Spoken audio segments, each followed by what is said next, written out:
ప్రస్తుతం మనం జగిత్యాల జిల్లా చిత్తాపూర్ గుట్టల్లో ఉన్నాం. దీని వెనకే పెద్ద పరుపుల గుట్టలు కూడా ఉంటాయి. ఇక్కడే గతంలో అన్నలు పెట్టని కోట. జనజీవన స్రవంతులు కలిసిన వారు పరిచయం చేసే ఈ కార్యక్రమంలో ప్రస్తుతం మనతో మాట్లాడడానికి మల్లేష్ అలియాస్ గంగన్న, అతని భార్య లక్ష్మి అలియాస్ రాజేశ్వరి ఉన్నారు.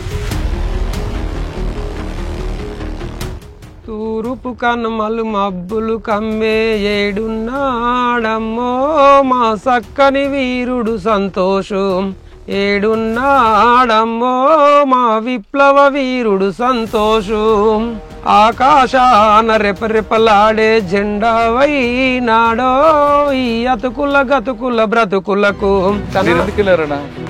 రైతుకు జీతం ఉన్న కాడ పనికి పోయినప్పుడు అంటే అప్పటికైనా ఇప్పటికైనా ఎప్పటికైనా నాకు అది దాని మీద మమకారం అనేది తగ్గది. ఎందుకంటే నిజ జీవితాలు మనం అనుభవించి వచ్చినాం కాబట్టి రియల్ హీరో లెక్క అనిపిస్తుంది. ఎప్పుడు వచ్చారు బయటికి? ఎందుకు వచ్చారు? నా మీద 30 కేసులు పెట్టారు. జగిత్యాల కానీ ఇటు నిజామాబాద్కి మీకు అప్పుడు మంచి గట్టి పోలీసు ఎవరు? ఒకప్పుడు ఉమేష్ చంద్ర ఎట్లుండే ఈయన కూడా అట్లా ఉండే. బాన్స్వాడలో ఒక పెద్ద ఎన్కౌంటర్ జరిగింది. చర్చలు అయిపోయిన తర్వాత రాష్ట్రంలో అతిపెద్ద ఎన్కౌంటర్ ఏదైనా జరిగింది ఉంది అంటే మనలే ఎన్కౌంటర్. తక్కలపల్లి దగ్గర అన్నం అడుకున్నాం. అన్నం అడుకొని తిని ఆయనతో నైట్ అక్కడనే ఊరి దగ్గర వండుకొని పొద్దున్న లేసి మామిడి తోటలకు వచ్చాం. మానాలి ఎన్కౌంటర్కి ముందు వేములవాడ వస్తే అందులో విషం పెట్టో లేదంటే మత్తు మందికి పెట్టి పంపిస్తే అది తిని అందరు నిధుల్లోకి జారుకున్న తర్వాత పడిపోయిన వాళ్ళను కాలు రెక్కలు ఇచ్చేసి నేను కూడా నన్ను తీసుకుపోయాను. కామారెడ్డి పోలీసు దాడి కానీ లేదా కామారెడ్డి నుండి మన సిరిసిల్ల వెళ్తున్నప్పుడు ఒక ఎస్ఐ మీద అటాక్ కానీ లేదా బాన్స్వాడ పోలీసు మీద దాడి కానీ. కామారెడ్డి టౌనే కాబట్టి 2-3 పోవాలంటే ఇబ్బంది అవుతుంది. 3 అయినా బండి మీద అక్కడక్కడ పోలీసులు చూస్తే ఆపుతారని చెప్పేసి ఏకపరిచయం ఇచ్చి తోలేసారు నన్ను. రామారెడ్డి పోలీసు మీద దాడి దాన్ని మనం ఏ విధంగా చేద్దాం అనుకున్నప్పుడు దాన్ని డైరెక్షనల్ మైన్ అయితేనే దానికి బెటర్ ఉంటుంది అని చెప్పేసి ఒక యాక్టివ్ ఉన్న సభ్యుని దళ సభ్యుని 3 నెలలు ట్రైనింగ్ పంపించిన తర్వాత మీరు అటు వాళ్ళు చేసుకుని వస్తున్నప్పుడు మీరు కిందకి వెళ్ళాలి, ఏదో రకంగా రిట్రీట్ అవ్వాలి కదా. ఇలాగ వెళ్తారు నైట్ టైం ఇంత గుట్టలు మాకే పాడడం కష్టం. మాకున్నంత ధైర్యం వాళ్ళకు ఉన్నది. ఎందుకంటే మాకేమో కుటుంబాన్ని ఇంటిని సర్వస్వాన్ని వదిలిపెట్టి బయటకు వచ్చిన తర్వాత సమాజం చూస్తే సమాజం చూస్తే ఇప్పటికీ ఒక బాధ ఏమనిపిస్తుంది అంటే ఈ వ్యవస్థ అంతా ఇదంతా ఊర్జా వ్యవస్థ ఇదంతా తప్పు. మీరు ఎందుకు వెళ్ళారు? అయితే ఏ ఊర్లో మీటింగ్ పెడతారు ఎప్పుడెప్పుడు వచ్చి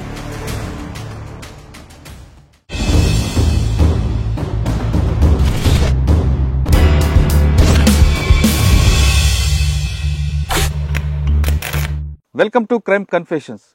ప్రస్తుతం మనం జగిత్యాల జిల్లా చిత్తాపూర్ గుట్టల్లో ఉన్నాం. దీని వెనకే పెద్ద పరుపుల గుట్టలు కూడా ఉంటాయి. ఇక్కడే గతంలో అన్నలు పెట్టని కోట. అన్నలు ఇక్కడే ప్లీనరీలు కానీ ఒక సమావేశాలు కానీ చేసేవారు.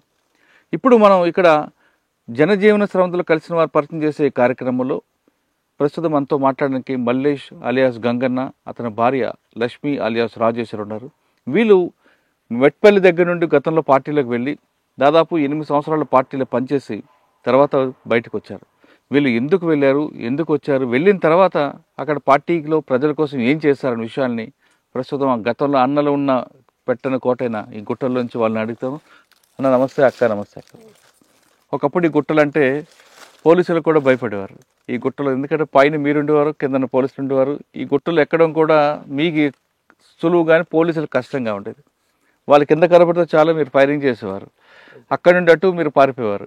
అటువైపు పరుపులు గుట్టుంటుంది, కిందకు వస్తే జగిత్యాల కోరుట్ల అటు వెళ్ళారు. అటుగానే వస్తే ఇటు వచ్చేవారు, ఇటు నిజామాబాద్ ఇటు వచ్చేవారు. అంత పక్కా ఉండేది. ఇంకా మీ గురించి అక్క గురించి చెప్పాలంటే మీ ఇద్దరు గతంలో పార్టీలో పనిచేసినప్పుడు ఇదే ప్రాంతంలో ఎక్కువగా ఎన్కౌంటర్లు జరిగేవి. ఈ ప్రాంతం అనేది మా నక్సల్స్కి పెట్టని కోట. ఇది ఇక్కడ నుంచి పోలీసులు రావడం అన్న కష్టమే, వచ్చిన తర్వాత బయటికి వెళ్ళడం కూడా కష్టమే. అంత పట్టున్న ఏరియా. తర్వాత క్రమేపీ ఎందుకు తగ్గిపోయింది, ఇక్కడ మీరు చేసిన కార్యక్రమాలు ఏంటి, ఎందుకు మీరు పార్టీ నుంచి బయటకు వచ్చారు? ఈ 2 ప్రశ్నలు సమాధానం చెప్పే ముందు మీ కుటుంబ నేపథ్యం చెప్పండి. ముందు పార్టీలకు ఎవరు వెళ్ళారు? మీ ఇద్దరులో మీరు వెళ్ళారు కదా, చెప్పండి. గంగన్న, మీ ఒరిజినల్ పేరేమో మల్లేషు, పార్టీలోకి వెళ్ళిన తర్వాత గంగన్నగా మారింది, అవునా? అవును. రైట్. ఏం చేశారు, ఎందుకు వెళ్ళారు, అప్పుడున్న పరిస్థితి అండి ఇక్కడ మెట్పల్లిలో? అదే అయితే వాస్తవంగా మా ఊళ్ళే అప్పుడు అంటే ఇప్పుడు లేదు కానీ భూస్వామ్య వ్యవస్థ అనేది బాగా ఉండే. మెట్పల్లి కూడా మెట్పల్లి మా చిట్టాపూర్, మల్లాపూర్ మండలం, ఇది చిట్టాపూర్. ఈ చిట్టాపూర్ విలేజ్కి సంబంధించిన గుట్టలు ఇవి. ఊళ్ళో ఏంటంటే ఇట్లా ఇప్పుడు పాలేరులు నేను కూడా గతంలో జీతం ఉన్నా. నేను ఒక రైతుకు 6 ఏళ్ళు జీతం ఉన్నా, ఇంకొక రైతుకు 1 సంవత్సరం జీతం ఉన్నాం. మాకు కొన్ని మేకలు ఉండే. మేము ముగ్గురం అన్నదమ్ములము, 2 అక్కలు. అంటే మొత్తం 5 మా కుటుంబం 5 ముగ్గురు అన్నదమ్ములము, 2 అక్కలు, అంటే మొత్తం 5 మేము.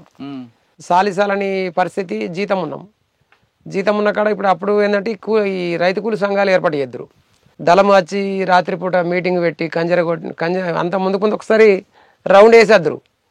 అంటే అన్నలం వచ్చినామన్నట్టుగా చాటింపు చేసినట్టుగా ముందు కంజర పట్టుకొని తిరిగి పలానా కాడ బస్ స్టాండ్లో మీటింగ్ పెడతాం రాలి అని చెప్పుకుంటారు. చెప్పుకుంటూ వచ్చిన తర్వాత గుంపులుగా అందరం అప్పుడు ఈ టీవీలు కానీ సెల్ ఫోన్లు కానీ ఇటువంటి వ్యవస్థ అప్పుడు లేకుండే. అప్పుడు అన్నలు అంటే పాటలు అంటే అందరం కూడా ప్రతి ఒక్కళ్ళు అసలు ఎవరు కూడా వట్టి ఉండేటోళ్ళు కాదు. ముసలిళ్ళ కాడికెళ్ళి చిన్నపిల్లల కాడికెళ్ళి ప్రతి ఒక్కళ్ళం ఆడ మాకు అది రాయసిన గుడి అంటారు, ఇప్పుడు గుడి ఉన్నది. అక్కడనే ఏ కార్యక్రమం అయినా, మీటింగ్ అయినా, సభ అయినా, సమావేశమైనా, పంచాయతీ అయినా ఏది జరుపుకోవాలన్నా అక్కడనే జమ అయ్యేది అన్నట్టు. అక్కడ ఒకటి కొంచెం ఎత్తుకెత్తు ఒకటి గద్దె లెక్క ఉంటుంది. ఆ గద్దె మీదకి ఎక్కి కంజర కొట్టుకుంటా పాట పాడి మీటింగ్ పెడతారు. ముందు 2 పాటలు పాడారు. అప్పుడు మెట్పల్లి దళం, ఎవరు పాత తాలూకా. అప్పుడు ప్రభాకర్ అన్న, ఆల్యశంకర్ ఆలియస్ ప్రభాకర్ అని చెప్పేసి వాళ్ళది పక్కనే ఇక్కడ కొర్రికల్ల, మెట్పల్లి మండలం కొర్రికల్ల. ప్రభాకర్ అన్న ప్రమోషన్ మీద జిల్లా కమిటీ సభ్యుడై వెళ్ళిపోయిన తర్వాత సాగర్ వచ్చాడు. సాగర్ అంటే అలా వాయులపల్లి జమ్మికుంట ఏరియా, హుజరాబాద్ ఏరియా. సాగరు ఆయన లొంగిపోయిన తర్వాత, ఆయన కేసుల పల్లై మళ్ళీ లొంగిపోయిన తర్వాత పేరోళ్ళ మీద వచ్చి మళ్ళీ ఆయన ఎన్కౌంటర్ అయ్యాడు. అది వేరే. కానీ ఆయన అయిన తర్వాత మళ్ళీ ఇక్కడ మా పక్కనే మొగిలిపేట రమేష్ అని, గంగుల వెంకటస్వామి ఆలియస్ రమేష్ అన్న అని, అప్పుడు మనకు జిల్లా కార్యదర్శిగా పనిచేసి మానాల ఎన్కౌంటర్లో చనిపోయాడు. అప్పుడు మేము ఇదే రైతు కూలి సంఘం పెట్టారు ఇక్కడ దాసరి గంగమల్లయ్య అని చెప్పేసి. మాకు ఆయన జిఆర్డి కమాండర్ ఉండే. జిఆర్డి అంటే గ్రామ రక్షక దళం, జిఆర్డి అంటే గ్రామ రక్షక దళం కమాండర్ ఉండే. కమాండర్ అంటే అప్పుడు నిర్బంధం బాగుంటుండే. మేము రోజు ఇట్లా గుట్టల వైపు, ఇటు తోటల వైపు, అటు ఇటు గొర్రెలకు పోతుంటే, గొర్రెలకు కానీ ఆవులకు కానీ, లేకపోతే రైతుకు జీతం ఉన్న కాడ పనికి పోయినప్పుడు మాకు కలుతుండే. కలిసి మీరు తమ్ముడు ఇట్లా జీతం ఉండడు కాదు, మీరు ఖచ్చితంగా చదువుకోవాలా, ఇట్లా బాలల సంఘం ఏర్పాటు చేసుకోవాలని చెప్పేసి మాకు తను బోధించేది. బోధించినప్పుడు ఎందుకంటే మాకు కూడా ఏమనిపిస్తే అంటే, అన్న మరి మాకు అన్నలు కల్పిస్తామనంటే కల్పిస్తా తప్పకుండా అని చెప్పేసి 2-3 సార్లు ఇక్కడ యూసుఫ్ నగర్ అని మా పక్కనే ఉంటుంది. యూసుఫ్ నగర్ దగ్గరికి ఒకసారి తీసుకుపోయిండు, ఐలాపూర్ దగ్గరికి ఒకసారి, ఇంకోసారి మొగిలిపేట దగ్గరికి ఒకసారి, ఇట్లా 2-3 సార్లు దళం దగ్గరికి తీసుకుపోయాడు. తీసుకుపోయిన తర్వాత వాళ్ళని నిజంగా చూసే వరకల్లా మాకు కూడా ఏమనిపించింది అంటే, నిజంగా మనం కూడా ఇట్లా ఉండాలి అనేది. అందుకే నా డీప్ కూడా ఇప్పటికి అట్లే పెట్టుకున్నా. అంటే అప్పటికైనా ఇప్పటికైనా ఎప్పటికైనా నాకు అది దాని మీద మమకారం అనేది తగ్గది. ఎందుకంటే నిజ జీవితాలు మనం అనుభవించి వచ్చినాం కాబట్టి అది రియల్గా ఒక రియల్ హీరో లెక్క అనిపిస్తుంది. కాబట్టి మనం కూడా పోవాలనేది నాకు కసి ఉండే. కానీ వాళ్ళు మేము పోదామన్నప్పుడు తీసుకోలేరు వాళ్ళు. ఎందుకు? మీరు ఖచ్చితంగా ఊళ్ళో ఉండాలి, ఇట్లా సంఘం పెట్టుకోవాలి అనేది బాలల సంఘం పెట్టారు. అసలు మాకు చదువు రాకపోవు. అప్పుడు చదువు అంటే సాలిసాలని కుటుంబ ఆర్థిక ఇబ్బందులు, పరిస్థితుల వల్ల నేపథ్యం చూసుకుంటే ఏంటంటే 1 ఎకరం భూమిలో ఏం పండేది కాదు. మా అన్న జీతం ఉంటుండే, నేను ఒకరికి జీతం ఉన్నా, మా తమ్ముడు ఇంకో ఆయనకు జీతం ఉన్నాడు. ఇక అటువంటి పరిస్థితుల్లో అందరం జీతం ఉండి పని చేసుకొని మా అక్కలకు పెళ్లి చేసి వాళ్ళకి వరకట్నాలు ఇవన్నీ అప్పుడున్న వ్యవస్థలు ఇవన్నీ ఉంటుండే. కాబట్టి వాళ్ళకి చేసే వరకు మాకు కూడా ఇక్కడ ఏమి ఉండకపోవు. అసలు ఓసారి అన్నం తిందామంటే కూడా సరిపోయేంత పరిస్థితి ఉండకపోవు. అప్పుడు ఎక్కువ గడక కానీ అన్నం కొద్దిగా అంత ఉంటుండే. చుట్టాలు వస్తే అన్నం వండుదురు. అసలు వాస్తవంగా గడకనే. చుట్టాలు వస్తే వాళ్ళని గౌరవించాలి కాబట్టి వాళ్ళకు బియ్యం తీసుకొచ్చి అన్నం వండే పరిస్థితి ఉంటుండే. అటువంటి నేపథ్యంకి వచ్చినాం కాబట్టి మనకు కూడా అక్కడికి పోతే మనము సాధించాలనే కసి ఒకటి. తర్వాత పాటలకు మరి ముఖ్యంగా పాటలకు ఆకర్షితమైన. ఏ పాట బాగా? అప్పటి పాటలు నాకు గుర్తులేవు, కానీ నాకు కూడా అంటే ఇప్పుడు నేను కూడా ఒక 8 సంవత్సరాలు పనిచేసిన కాబట్టి నేను కూడా చివర్లో వాడమన్నా వాడతా, మధ్యలో వాడమన్నా వాడతా. ఒక పాట పాడండి.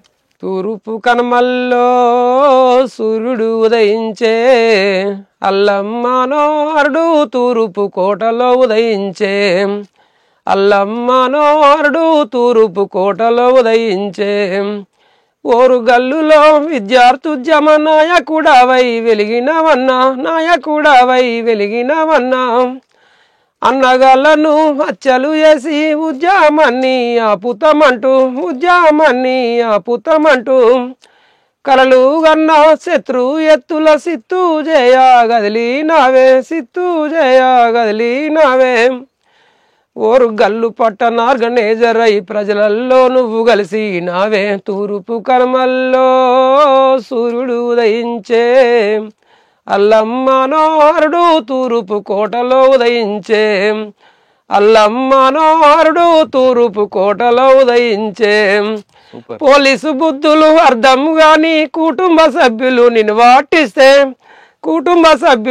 వాటిస్తే అదరాలేదే బెదరాలేదే తడబడలేదే తొందరపడలే నీ జీవితమే విప్లవానికే అంకితమంటూ సాటి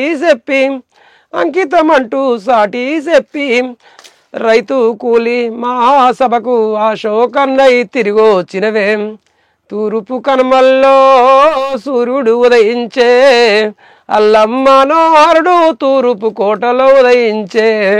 మీ గురించి చెప్పండి, మీరు ఎందుకు వెళ్ళారు? మేము గొల్లపల్లి మండలం ఎన్మట గ్రామం మాది.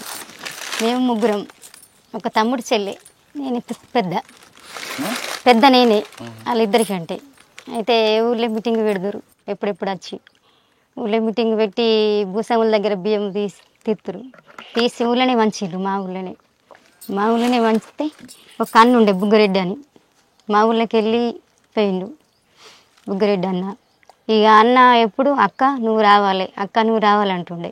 అయితే అన్న నేను ఇప్పుడు రాను, మా వాళ్ళు చిన్నగా ఉన్నారు, తమ్ముడు చెల్లె చిన్నగా ఉంది, రానంటే ఖచ్చితంగా అక్క రావాలి నువ్వు అని అంటుండే. అన్నప్పుడు తర్వాత అన్న పోయిండు, బియ్యం పంచిండు అన్ననే.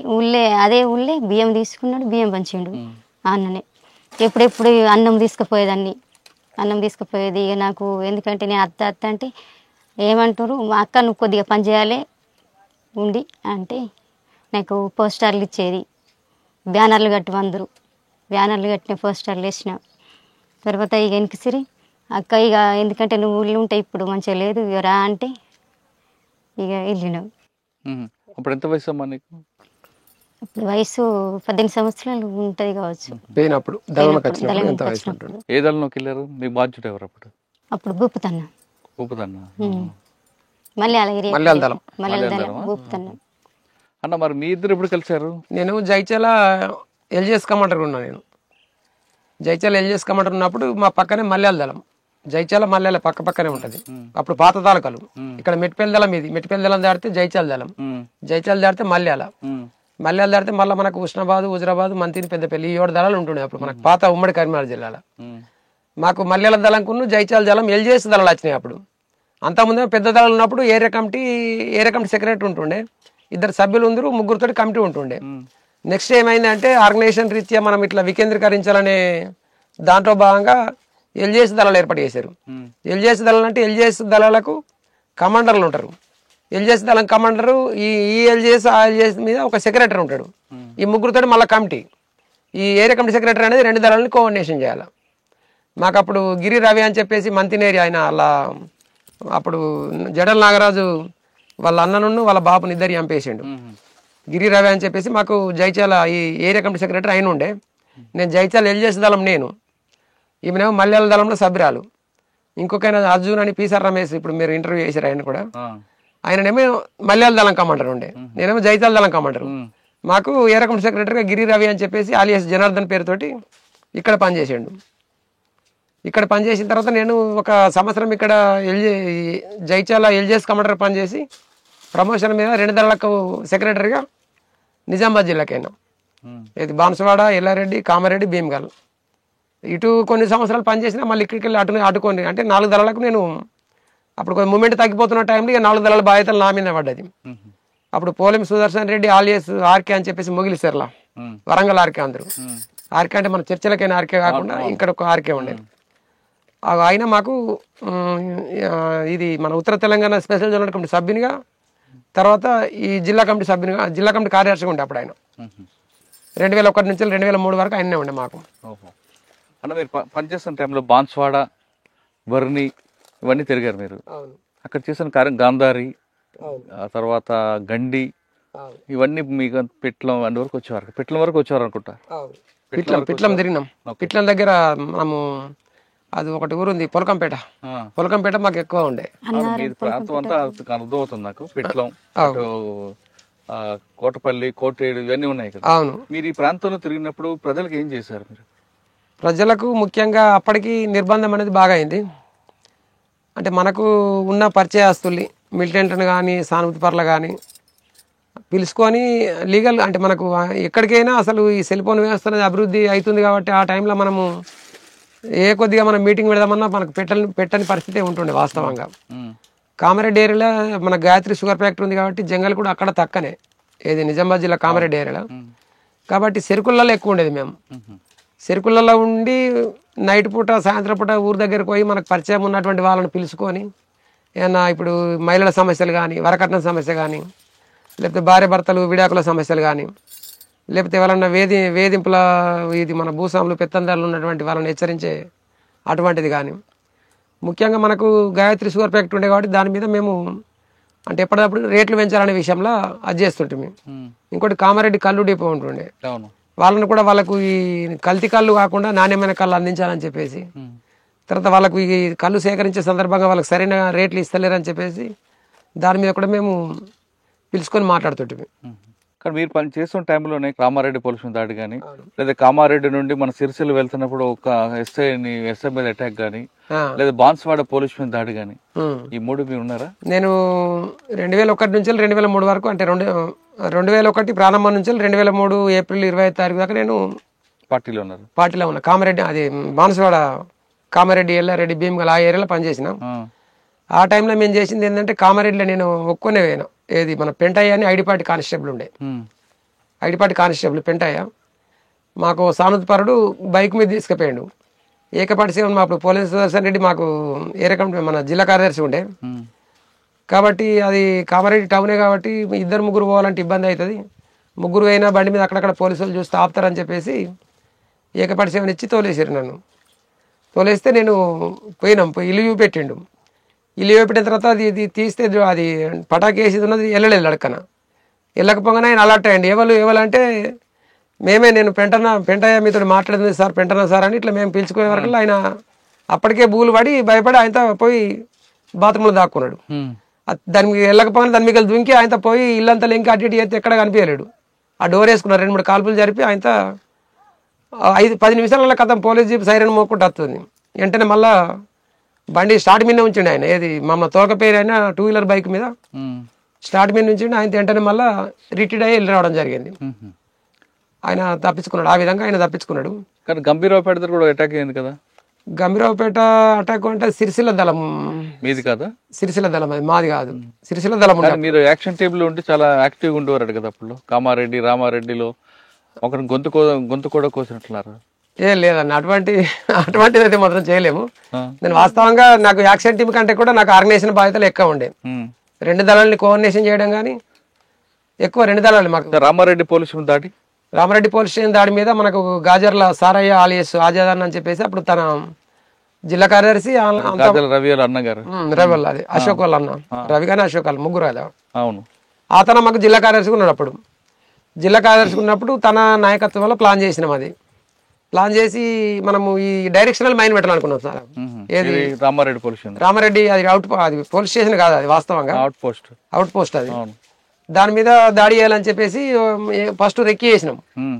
రెక్కి చేసిన తర్వాత ఏంటంటే దాన్ని మనము పక్కపొంటి ఇండ్లు అవి ఉన్న వాళ్ళని కూడా ముందే వాళ్ళకి చెప్పి వాళ్ళని కాల్ చేయించినాం. ఎందుకంటే ప్రాణ నష్టం మిగతా వాళ్ళకి జరగద్దు అనే ఉద్దేశంతో కాల్ చేసినాం. అయితే దానికంటే ముందు ఏంటంటే ఈ రెక్కి చేసిన తర్వాత దాన్ని మనం ఏ విధంగా చేద్దాం అనుకున్నప్పుడు దాన్ని డైరెక్షనల్ మైన్ అయితేనే దానికి బెటర్ ఉంటుంది అని చెప్పేసి అట్లా అప్రోచ్ అయ్యి దానికి ఏం చేయాలా, మనకు మన సొంత మనిషి కావాలా.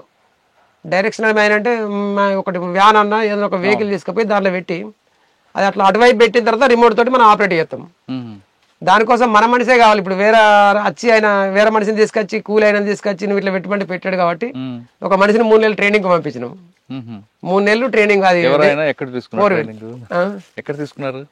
అది వాస్తవంగా జిల్లా కమిటీకి తెలుసు. నేను ఏరియా కమిటీ సెక్రటరీ కాబట్టి అది అటువంటి కొన్ని మాదాలకు టెక్నికల్ సమస్యలు ఉంటాయి కాబట్టి చెప్పారు. అది ఒక మనిషిని ఆయనను ఒక యాక్టివ్ ఉన్న సభ్యుని దళ సభ్యుని 3 నెలలు ట్రైనింగ్ పంపించిన తర్వాత ఆయన ట్రైనింగ్ పొంది వచ్చిన తర్వాత ఇక వెహికల్ మాట్లాడుకొని దానిలో డైరెక్షనల్ మైన్ ఏర్పాటు చేసి రామారెడ్డి పోలీస్ స్టేషన్ పేల్ చేయాలనుకున్నాం.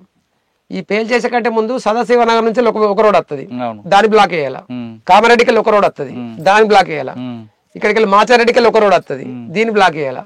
ఈ 3 అక్కల 3 స్కౌట్లు ఉన్నాం మేము. నా బాధ్యత ఏంటంటే కామారెడ్డి వైపు నుంచి వచ్చే స్కౌట్ కు నేను బాధ్యుని.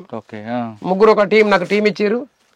టీం ఇచ్చిన తర్వాత అక్కడ మేము అది రోడ్డుకు కింద ఇవి ఉంటాయి కదా, అది కలవాటు కింద మా మందు పాత్ర పెట్టుకొని ఉన్నాం మేము.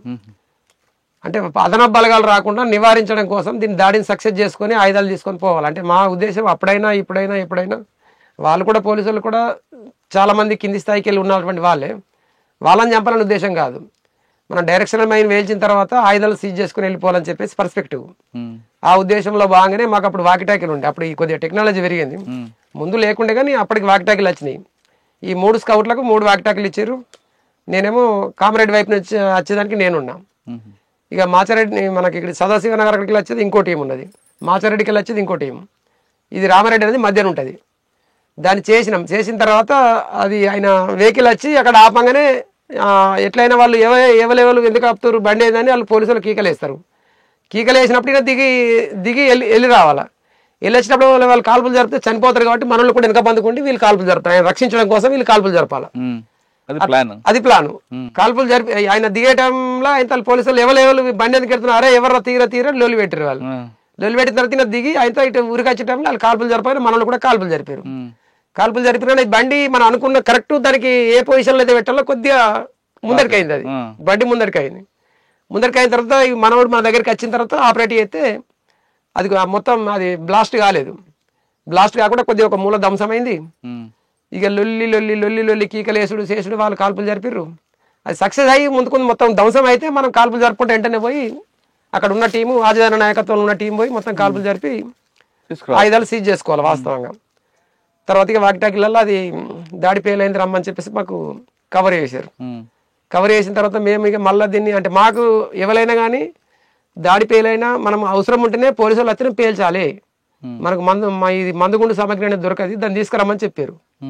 కానీ మనం దీన్ని ఉండబోడు మళ్ళీ ఇంత దూరం ప్రయాణం చేసుడు అని చెప్పేసి అది అక్కడనే మేము దాన్ని వేలు చేసి వచ్చినాం. ఇక కలవాటు వేలు చేసి వచ్చినాం, రోడ్డును ధ్వంసం చేసి కలవాటు వేలు చేసి వచ్చినాం. ఇక వేలు చేసి వచ్చి మళ్ళీ ఇక మేము అందరం మళ్ళీ అడవులలో ఆర్వీ ప్లేస్లో కలుసుకున్నాం. దానికి రామారెడ్డికి మధ్యమల్లకు దగ్గరనే ఉంటుంది. అక్కడ కలుసుకొని అందరం రిట్రీట్ అయ్యి వెళ్ళొచ్చినాం. సరే, గాంధారి రోడ్లో ఎందుకంటే పేల్చారు? గాంధారి రోడ్డు అన్న ఏ ఇయర్ అది? 2002. చారు సిన్హా మేడం అప్పుడు ఎస్పీ చారు సిన్హా ఉండే. మరి అది 2002. నేను 2003 ఏప్రిల్లో నేను బయటకు వచ్చిన. నాకు ఐడియా లేదు మరి. అది బాన్స్వాడ పోలీస్ మీద దాడి, బాన్స్వాడ పోలీస్ స్టేషన్ మీద దాడి అదే అయ్యారు. అది 2002-3 ఆ టైంలో బాన్స్వాడ పోలీస్ స్టేషన్ మీద దాడి లేదు. మరి అటు చంపడం అంటే కానిస్టేబుల్ ఏమో చంపింది నాకు ఐడియా ఉంది. కానీ దాదాపు ఒక అరగంట సేపు ఫైరింగ్ అయింది కదా, పోలీస్ స్టేషన్ మీద అటాక్ చేస్తుంటారు. అంటే మీరు బయటకు వచ్చారా? నేను 2003 ఏప్రిల్ 25 నాడు ఆర్ఎస్ ప్రవీణ్ కుమార్ ఎస్పీ కరీంనగర్ ఎస్పీగా ఉండే అన్న. ఇప్పుడు ఇదే టైంలో సలీం దళం అని ఉండేది. సలీం దళం సీరనపల్లి దళమా లేకపోతే దళమే? ఆ దళం గురించి మీకు చెప్పండి. సలీం దళము నేను వాస్తవంగా 96లో నేను యూజ్ అయినా. 98 దాకా మెట్టిపల్లి దళంలో దళ సభ్యునిగా పార్టీ సభ్యునిగా పనిచేసి 98లో ఉస్నాబాద్ పోయినా.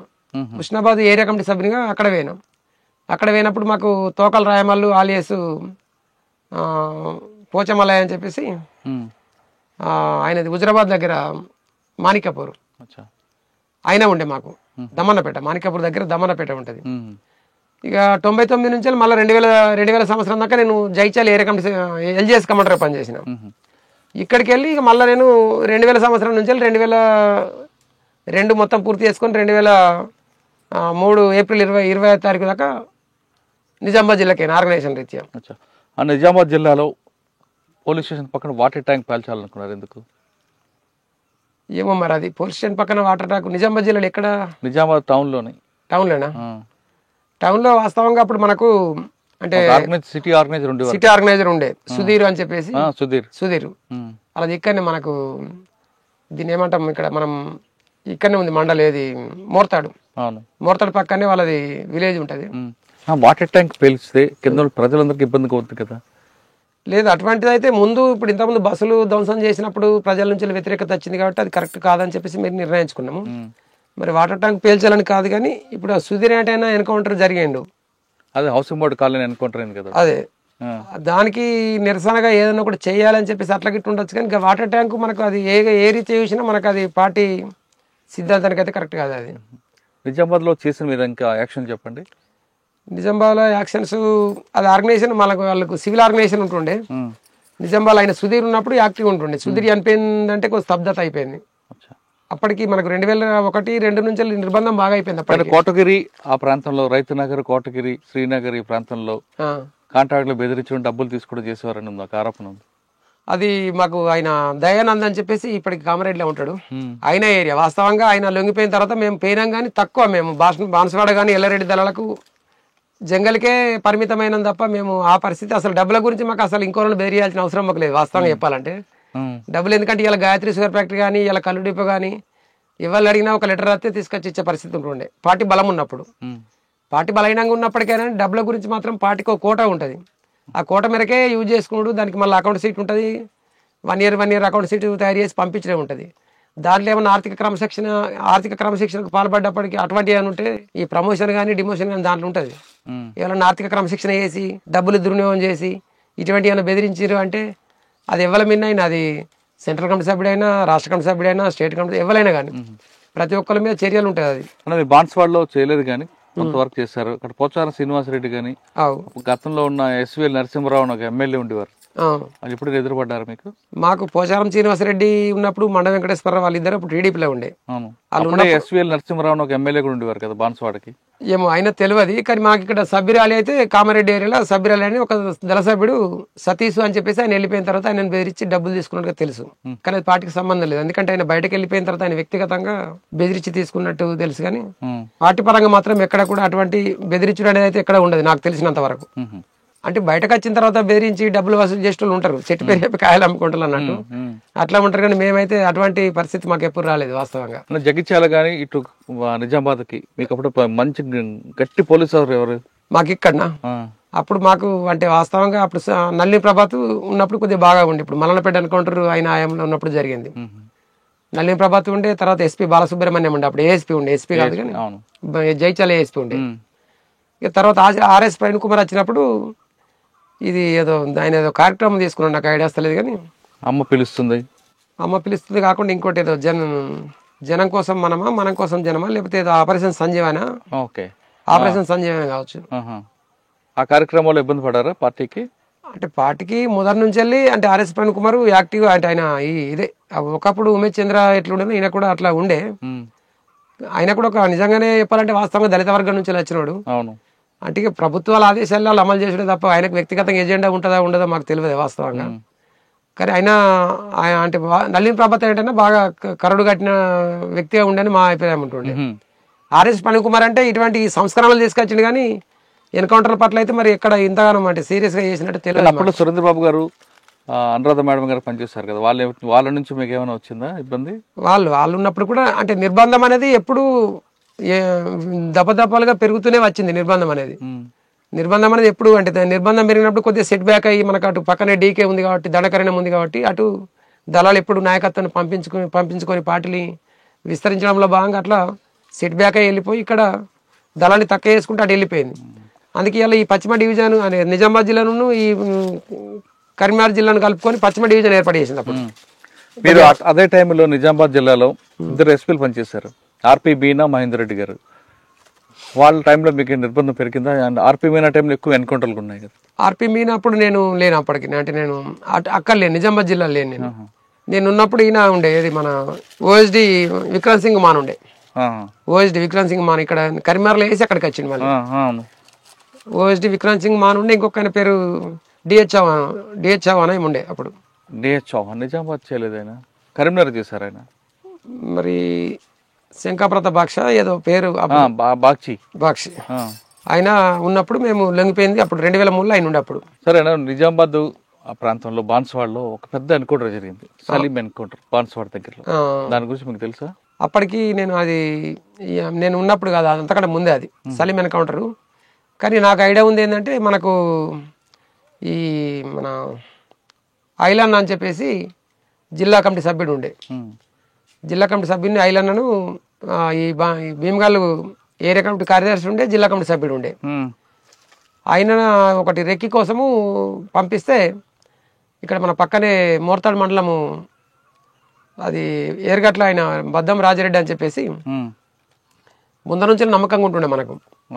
ఆయననిచ్చి మనం రెక్కి వేయడం కోసం పంపించినాం. పంపిస్తే తీసుకుపోయి ఇక్కడ మిట్పిల్ల హోండా షోరూమ్ దా వెనక ఉండి పోదామన్నా ఇక్కడ ఉండు, నేను ఇటు కోయేస్తా, ఇది వెహికల్ అరేంజ్ చేసుకుని పోదామని చెప్పేసి డైరెక్ట్ పోలీసులను తీసుకొచ్చి పట్టించింది అయితే తెలుసు.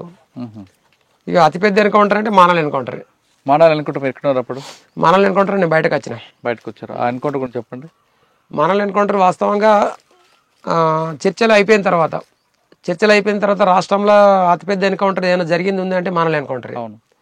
అంటే మానల్ ఎన్కౌంటర్కి ముందు మాకు ఒకటి ఇక్కడ పొద్దుంతా 3 సార్లు ఎన్కౌంటర్ అయింది. లేకపోతే నేను కూడా దానిలో ఉండేవాడిని కావచ్చు. నేను వాస్తవంగా 2003 వచ్చినప్పటికీ చర్చల పీరియడ్ టైంలో అప్పుడు నేను మళ్ళీ పోయినా. అవునా? రెండోసారి పోయినా. నాకు ఇక్కడ ఉన్న ఒత్తిళ్ళు ఇబ్బందులతోటి ఇక లోపల బాగుంటుంది అదే అట్లా అనుకొని రెండోసారి చర్చల పీరియడ్ పోయినా కానీ సివిల్ డ్రెస్సే ఉండే నా దగ్గర. ఒకప్పుడు SLR ఉండే కానీ తర్వాత 302 ఇచ్చారు. 302 రైఫిల్ ఇచ్చారు. 303 రైఫిల్ ఇచ్చిన తర్వాత 303 రైఫిల్ పట్టుకొని సివిల్ డ్రెస్ లో ఉన్నా నేను. ఆ చర్చల పీరియడ్ ముగిసి చర్చ ఇక వాళ్ళందరూ ముగ్గురు ఎవరైతే ఆర్కే, సుధాకర్, ఈ గణేష్ అన్న వీళ్ళు ముగ్గురు చర్చలకైన వాళ్ళు రిటర్న్ మర్రి వచ్చిన తర్వాత మళ్ళీ నిర్బంధం అనేది అంటే అప్రకటిత యుద్ధం ప్రకటించలే. మళ్ళీ మీ మీద నిర్బంధం పెడతాము లేకపోతే అణిచివేస్తాము ఇట్లా అని ప్రకటించలేదు. విధానపరమైన నిర్ణయం కాకుండా నిర్బంధం అనేది ఉంది. మేము దాన్ని అంత సీరియస్ గా ఇట్లా అవుతుందని మేము కూడా అనుకోలేము. ఇక్కడ కొరట్ల మండల దగ్గర నాగులపేట అవతల ఇంకోటి తక్కలపల్లి ఉంటది. తక్కలపల్లి కూడా ఒక మామిడి తోటలు ఉన్నాం. ప్లేన్ ఏరియా, జంగల్ లేదు. మామిడి తోటలు ఉంటే మామిడి తోటలో ఉన్న తర్వాత వాళ్ళు అది పొద్దున వాళ్ళు మేము ఏం చేసినామంటే మామిడి తోటలో ఉండే కంటే ఒక రోజు ముందు దళిత వాడలకు పోయి అన్నం అడుక్కున్నాం. అందరిని ఎవరిలో అన్నమని చెప్పలేము కాబట్టి అన్నం కావాలి కాబట్టి అన్నం అడుక్కున్నాం. అన్నం అడుక్కుంటే అందరూ ఇట్లా ఇక మేము మాకు కిటి బ్యాగులలో పల్లెలు ఉంటాయి కాబట్టి ఇట్లా అన్నం పట్టుకుంటే అందరూ మనిషికింత అన్నం వేసారు. ఇక బహిరంగానే ఒక ఎస్సీ వాడ మాది వల్ల మాల వల్ల వాడకపోయి ఆయన తక్కలపల్లి దగ్గర అన్నం అడుక్కున్నాం. అన్నం అడుక్కొని తిని ఆయనతో నైట్ అక్కడనే ఊరి దగ్గర వండుకొని పొద్దున్న లేసి మామిడి తోటలకు వచ్చినాం. మామిడి తోటలకు వచ్చిన తర్వాత వాళ్ళు పోలీసు వాళ్ళు లెంకుంటా వస్తున్నారు. వాళ్ళు కొన్ని నీళ్ళు తెచ్చుకుందామని మేము ఇక పొద్దున నీళ్ళు అవసరం కదా టీ పెట్టుకోతందుకు నీళ్ళు తెచ్చుకుంటామని మేము పోయర్లో పోలీసు వాళ్ళు వస్తున్నారు అని చెప్పేసి అయితే మేము వెనక రిటర్న్ మర్రి వచ్చినాం. రిటర్న్ మర్రి వచ్చిన తర్వాత చూసిరు వాళ్ళు. చూసి ఎమ్మడబడ్డారు. ప్లేన్ ఏరియా కాల్పులు జరుపుకుంటా అక్కడ ఫస్ట్ అక్కడ స్టార్ట్ అయింది. అయితే తక్కలపల్లి ఇక్కడ స్టార్ట్ అయింది. కాల్పులు జరుపుకుంటే ఎమ్మడబడ్డారు. అక్కడ తప్పించుకొని వచ్చిన తర్వాత ఇక్కడ సంగం నావలపేట దగ్గర మళ్ళొకసారి పెద్ద కాలువ ఉంటుంది. పోలీసు బలగాలు అక్కడికి వస్తారు. కొరట్ల మెట్టిపల్లి అంతా దగ్గరనే కాబట్టి వస్తారు పోలీసు బలగాలు. కాలువ దాటేటప్పుడు కూడా మళ్ళోసారి ఎమ్మడబడి మళ్ళీ కాల్పులు జరిపి రెండోసారి అయింది. మూడోసారి మధ్యాహ్నం 2 గంటల టైంలో మూడోసారి ఇక్కడ కొరట్ల అవతల మనకు ఇంకోటి వెంకటపూర్ కొరట్ల మధ్యన సాయిబాబా గుడి దాటిన తర్వాత మెయిన్ రోడ్ దాటాల. పోలీసులు అక్కడికి వెళ్ళి తరుముకుంటూ వస్తారు మమ్మల్ని పొద్దంతా. ఇక్కడికి వెళ్ళి మళ్ళీ వెహికల్ ఫోర్స్ దిగుతుంది. మేము ఆ రోడ్డు దాటి నేను పైలట్ టీంలో ఉన్నాం. పైలట్ టీం ముగ్గురం పైలట్ టీం రోడ్ దాటాము. మిగతా రమేష్ అన్న వాళ్ళందరూ అడున్నారు. మధ్యలో పోలీస్ జీప్ వచ్చి అయింది. ముగ్గురం అయిన తర్వాత నేను ఇంకొక పద్మక్క అని చెప్పేసి ఆమె ఆ రోజు చనిపోయింది అక్కడ. నాతో పాటు ఇంకొక ఆయన పేరు ఐడియా లేదు. ఆయనకు మేమిద్దరము ముందటికి వెళ్ళిపోయినాం. ఆ పద్మక్క అప్పటికి ఉరికి దమ్ముకొచ్చి సిరుకు తోటలో వచ్చింది. సిరుకు తోటలో వచ్చిన తర్వాత ఆమెను పోలీసు వాళ్ళు ఎమ్మడబడి ఆమెను దొరకబట్టి ఆమెను కొట్టేసారు. వాళ్ళు రమేష్ అన్న వాళ్ళు కాల్పులు జరిపిన వాళ్ళు 2 పోలీసులకు గాయాలైనాయి. మా ఇద్దరు ఎమ్మడ పోలీసు వాళ్ళు పడరు. ఇటు మేము మధ్యన వచ్చి మేము దాటినాం కాబట్టి మామిడి తోట వైపు ఇటు మా ఎమ్మడబడ్డారు. ఎమ్మడబడ్డ తర్వాత ఇంకొక ఆయన తుపాకీ ఎత్తేసి ఆయన తప్పించుకొని అటు అంకల్ తిరుగుకుంటే ఆయన తప్పించుకొని పోయాడు. నేను ఒక్కొని ఎమ్మడబడ్డారు. ఇక నేను అనుకున్నా ఎట్లయినా ఇక ఇప్పటికే నా జీవితం అయిపోయిందని నేను అనుకున్నా. జీవితం అయిపోయింది అనుకున్నా. అయితే నేను కూడా ఏం చేసినంటే ఇక ఇట్లా కాదు, ఇది వెపెన్ పట్టుకుని పోతే నడవదని చెప్పేసి ఆయన వెపెన్ పోచి ఇప్పేసి ఇక మామూలు వట్టి డ్రెస్ ఉంది కాబట్టి ఏం కాదు ఇలా ప్రజలు కలిసినప్పుడు వాళ్ళతో కలిసిపోతా అని చెప్పేసి నేను ధైర్యం తెచ్చుకొని ఆ తుపాకీని పోచి ఇచ్చేసిన తర్వాత తుపాకీ దగ్గర వచ్చి కొద్దిగా టైం వాళ్ళు ఆగిసేసే వరకు మనకు ఆ టైం దొరికింది. టైం దొరికిన స్పీడ్ కొరికి మళ్ళీ రిటర్న్ మళ్ళీ రోడ్ ఎక్కినాం. మళ్ళీ రిటర్న్ వచ్చి నేషనల్ హైవే రోడ్ ఎక్కిన. ఇక నా పక్కపంటే పోలీసులు పోతా ఉన్నారు వస్తా ఉన్నారు లెంకుంటూ వస్తారు వాళ్ళు. ఇక మళ్ళీ ఇట్లా కూడా మరి ఎవరు ఎంత చెకింగ్ చేస్తారని చెప్పేసి మళ్ళీ వెంకటపూర్వలే వచ్చిన నేను. వెంకటపూర్వలే వచ్చి ఒక ఇంట్లో వచ్చిన తర్వాత ఆ ఇంట్లోకి కూడా వచ్చారు. నేను లోపలికి వచ్చిన వాళ్ళు బయట 2-3 కూర్చొని మాట్లాడుతారు. ఒక ఆయన వచ్చే కదా లెంకుంటే వచ్చినట్టే ఎవరు రాలేదు సార్ అని వాళ్ళు చెప్పారు. వాళ్ళు ఇళ్ళకే వేరంటే ఆనాడు తీసుకుపోయి చంపేసేది. అగో ఆ విధంగా నేను ఆ రోజు తప్పించుకొని మళ్ళా కొద్దిగా పోలీసులు అందరూ ఎక్కడ అయినాక ఒక 2 గంటల తర్వాత మళ్ళీ పోయి ఎస్కేప్ అయ్యి వెళ్ళిపోయాను. ఇది వెళ్ళిపోయినాక ఒక 3-4 రోజులకు వీళ్ళు మళ్ళీ దళం అటే మరిపోయి మానాల దగ్గర జరిగిన ఎన్కౌంటర్ ఒక 3 రోజులకు, దీనికి ఉన్న దానికి ఒక 3-4 రోజుల గ్యాప్. అంటే ఆ దళం అంతా మానాలకు వచ్చింది. ఆ దళం అంతా వెనుక కట్టే మరిపోయి మానాలకు వచ్చింది. మేము ఇప్పుడు దాటిన వాళ్ళమేమో నా ఎంబడి ఇంకొక మానాలకు వచ్చిన విషయం పోలీసులకు ఎలా తెలిసింది? మానాలకు వచ్చిన విషయం పోలీసుల కంటే అంతకు ముందర నుంచి వెళ్ళే పోలీసు ఇప్పుడు అక్కడ 14 తండాలు ఉన్నాయి. ఇది మానాల్లో 14 తండాలు ఉన్నాయి. అక్కడ ఒక 3-4కి కానిస్టేబుల్ ఉద్యోగం ఇచ్చి అంటే పోలీసు డిపార్ట్మెంట్ పరంగా ఉద్యోగం ఇస్తూ వాళ్ళను అక్కడనే ఉంచుకుంటూ వాళ్ళు నెట్వర్క్ పెంచుకున్నారు. అంటే వాస్తవంగా మానాలు అనేది ముందర నుంచి వెళ్ళి కేంద్రంగా ఉండే ఐలన్న ఉన్నప్పటి నుంచి కూడా. ఐలన్న ఏది ఏరియా కమిటీ సెక్రటరీగా దళ కమాండర్గా ఉన్నప్పుడు అక్కడ ఏది ఒకటి చెరువు కట్టారు, ఒకటి పెద్దది స్తూపం కట్టారు. ఇప్పటికి కూడా మీకు ఐడియా ఉంటుంది. అది మన ఆసియా ఖండంలో 2వది కావచ్చు. అక్కడ మనకు ఏది ఉద్యమకారుడు ఏది పిఓకే నాయకుడు ఆయన ఏది యాసిన్ మాలిక్ వచ్చిండు, జమ్మూ కాశ్మీర్ నాయకుడు ఉన్నాడు యాసిన్ మాలిక్. ఆయన వచ్చి ఆయన చేతుల మీదుగా మనం ఇక్కడ మానాల దాన్ని స్తూపం ఓపెనింగ్ చేసినాం. అప్పుడు అక్కడ ఎక్కువ ఉంటుండే. అయితే అక్కడ ఈ ఉన్నదాన్ని బట్టి ఇప్పుడు అక్కడ ఎక్కువ ఏంటంటే ట్రైబల్ కాబట్టి చదువుకున్నారు ట్రైబల్. అప్పటికి సెల్ ఫోన్ వ్యవస్థ కూడా కొంత పెరుగుతుంది, వాకిటాకులు ఇచ్చి ప్రోత్సహించడం అనేది పెరిగింది కాబట్టి అంతకుముందు కూడా మేము ఇప్పుడు ఆజాదార నాయకత్వంలో ఒక 13 మందిని మేము చంపినప్పుడు దాంట్లో కూడా ఉన్నాను నేను. అంటే ఏది ఇటువంటి వాళ్ళని అందరినీ పట్టుకొని ఒక్కసారి ముక్కుమ్మడిగా అటు అటు మధ్యమల్ల రోడ్డు వైపు అటు సనుగుల రోడ్డు వైపు కొంతమందిని చెప్పారు కదా, 13 మందిని పట్టుకున్నాము. అలా 8 మందిని చంపినామా 12 మందిని చంపినా నాకు ఐడియా లేదు. గంగన్న వాళ్ళందరూ ఉన్నారు అప్పుడు. నేనే గంగన్న, ఇంకో గంగన్న కూడా ఉంటాడు. ఇంకో గంగన్న వాజదన్న అప్పుడు కార్యదర్శి మాకు అన్న. అది సరే గాని మానాలి ఎన్కౌంటర్కి ముందు భోజనం కోసం సిరిసిల్ల వస్తాయి, వేములవాడ వస్తాయి, అందులో విషం పెట్టో లేదంటే మత్తు మందికి పెట్టి పంపిస్తే అది తిని అన్నలందరూ పడుకున్న టైంలో పోలీసులు కాల్పులు జరిపారని వార్త వచ్చింది. అది వాస్తవం? అయితే నేను దాంట్లో లేను, ప్రత్యక్షంగా లేను. కానీ మనకు తెలిసిన విషయం ఏంటంటే సురేందర్ అని ఒక ఆయన ఇంతకుముందు జనశక్తి పార్టీలో పనిచేసిండు, ఇల్లంతకుంట ఏరియా ఆయన. ఇంకొక ఆమె పద్మక్క బూక్య పద్మ అని చెప్పేసి అడవి 10 లేదా రోడ్డు 10 2 ఉంటాయి 10 ఆమె బూక్య పద్మ అని చెప్పేసి వాళ్ళ భార్య ఏదో భర్త సమస్య ఉందని చెప్పేసి ఆమె దళం వెంబడి వచ్చింది, దళంకు పరిచయం అయింది, దళ సభ్యులు ఏరింది. ఈ సురేందర్ అయినా ఎస్పీ బాలసుబ్రహ్మణ్యం ఉన్నప్పుడు జనశక్తి పార్టీలో పనిచేసిండట. జనశక్తి పార్టీలో పనిచేసి ఈ ఎస్పీ బాలసుబ్రహ్మణ్యం ఉన్నప్పుడే ఇన్ఫార్మర్ గా మారిండు, ఆయన ద్వారానే వచ్చిండు అనేది మనకు తర్వాత సమాచారం తెలిసిన విషయం. అయితే ఇంతమంది చనిపోతే వాళ్ళిద్దరు ఆ రోజు వంట చేసింది వాళ్ళే. వాళ్ళు ఈ బూక్య పద్మవును ఈ సురేందర్ అని చెప్పేసి ఆ రోజు వంట చేసింది వాళ్ళే. వీళ్ళు చర్చల టైంలో మనకు లీగల్ పీరియడ్ ఉన్న టైంలో వీళ్ళు వచ్చారు. ఆ టైంలో వచ్చారు ఒకటి. ఆ రోజు వంట చేసింది వాళ్ళే కాబట్టి అన్నం అలా వంట చేసిన దానినే మొత్తం మంది కలిపినరు. ఆ తిన్న తర్వాత అందరూ నిద్రలోకి జారుకున్నారు అనేది మాకున్న రిపోర్టు. అంటే ఎన్ని గంటలకు వచ్చారు అప్పుడు పోలీసులా? ఇప్పుడు వీళ్ళు పొద్దున వంట చేస్తారు కదా సార్ అన్నం. పొద్దున మనం ఎట్లా పొద్దున 6 గంటలకు లేస్తాం ఖచ్చితంగా. 5:30కే ఉంటది. ఎందుకంటే పొద్దునే పోలీసులు వస్తారా అని చెప్పేసి 5:30కే అందరు లేచి రోల్ కాల్ చేస్తారు. రోల్ కాల్ చేసిన తర్వాత ఇక కాలకృత్యాలు చేర్చుకొని ఎక్సర్సైజ్ ఉంటది. ఎక్సర్సైజ్ అయిన తర్వాత టీటీపీని ఉంటుంది. 7:30 8 గంటలకు టీటీపీని ఉంటుంది. 8 గంటలకు టీటీపీ అయిందంటే తిన్నాక 15 నిమిషాలకు 20 నిమిషాలకు అరగంట అయినా 9-10 గంటలకు రావచ్చు. అప్పుడా ఎంతసేపు జరుగుండొచ్చండి ఎన్కౌంటర్?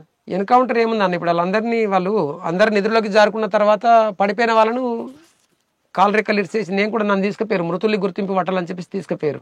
ఇవన్నీ కాలు రెక్కలు ఇరిసేసారు. అప్పటికే వాళ్ళను కాలు రెక్కలు ఇరిసేసి అందరినీ ఇక చంపాలి కాబట్టి తూడగొట్టి ఎవరికే చంపేశారు.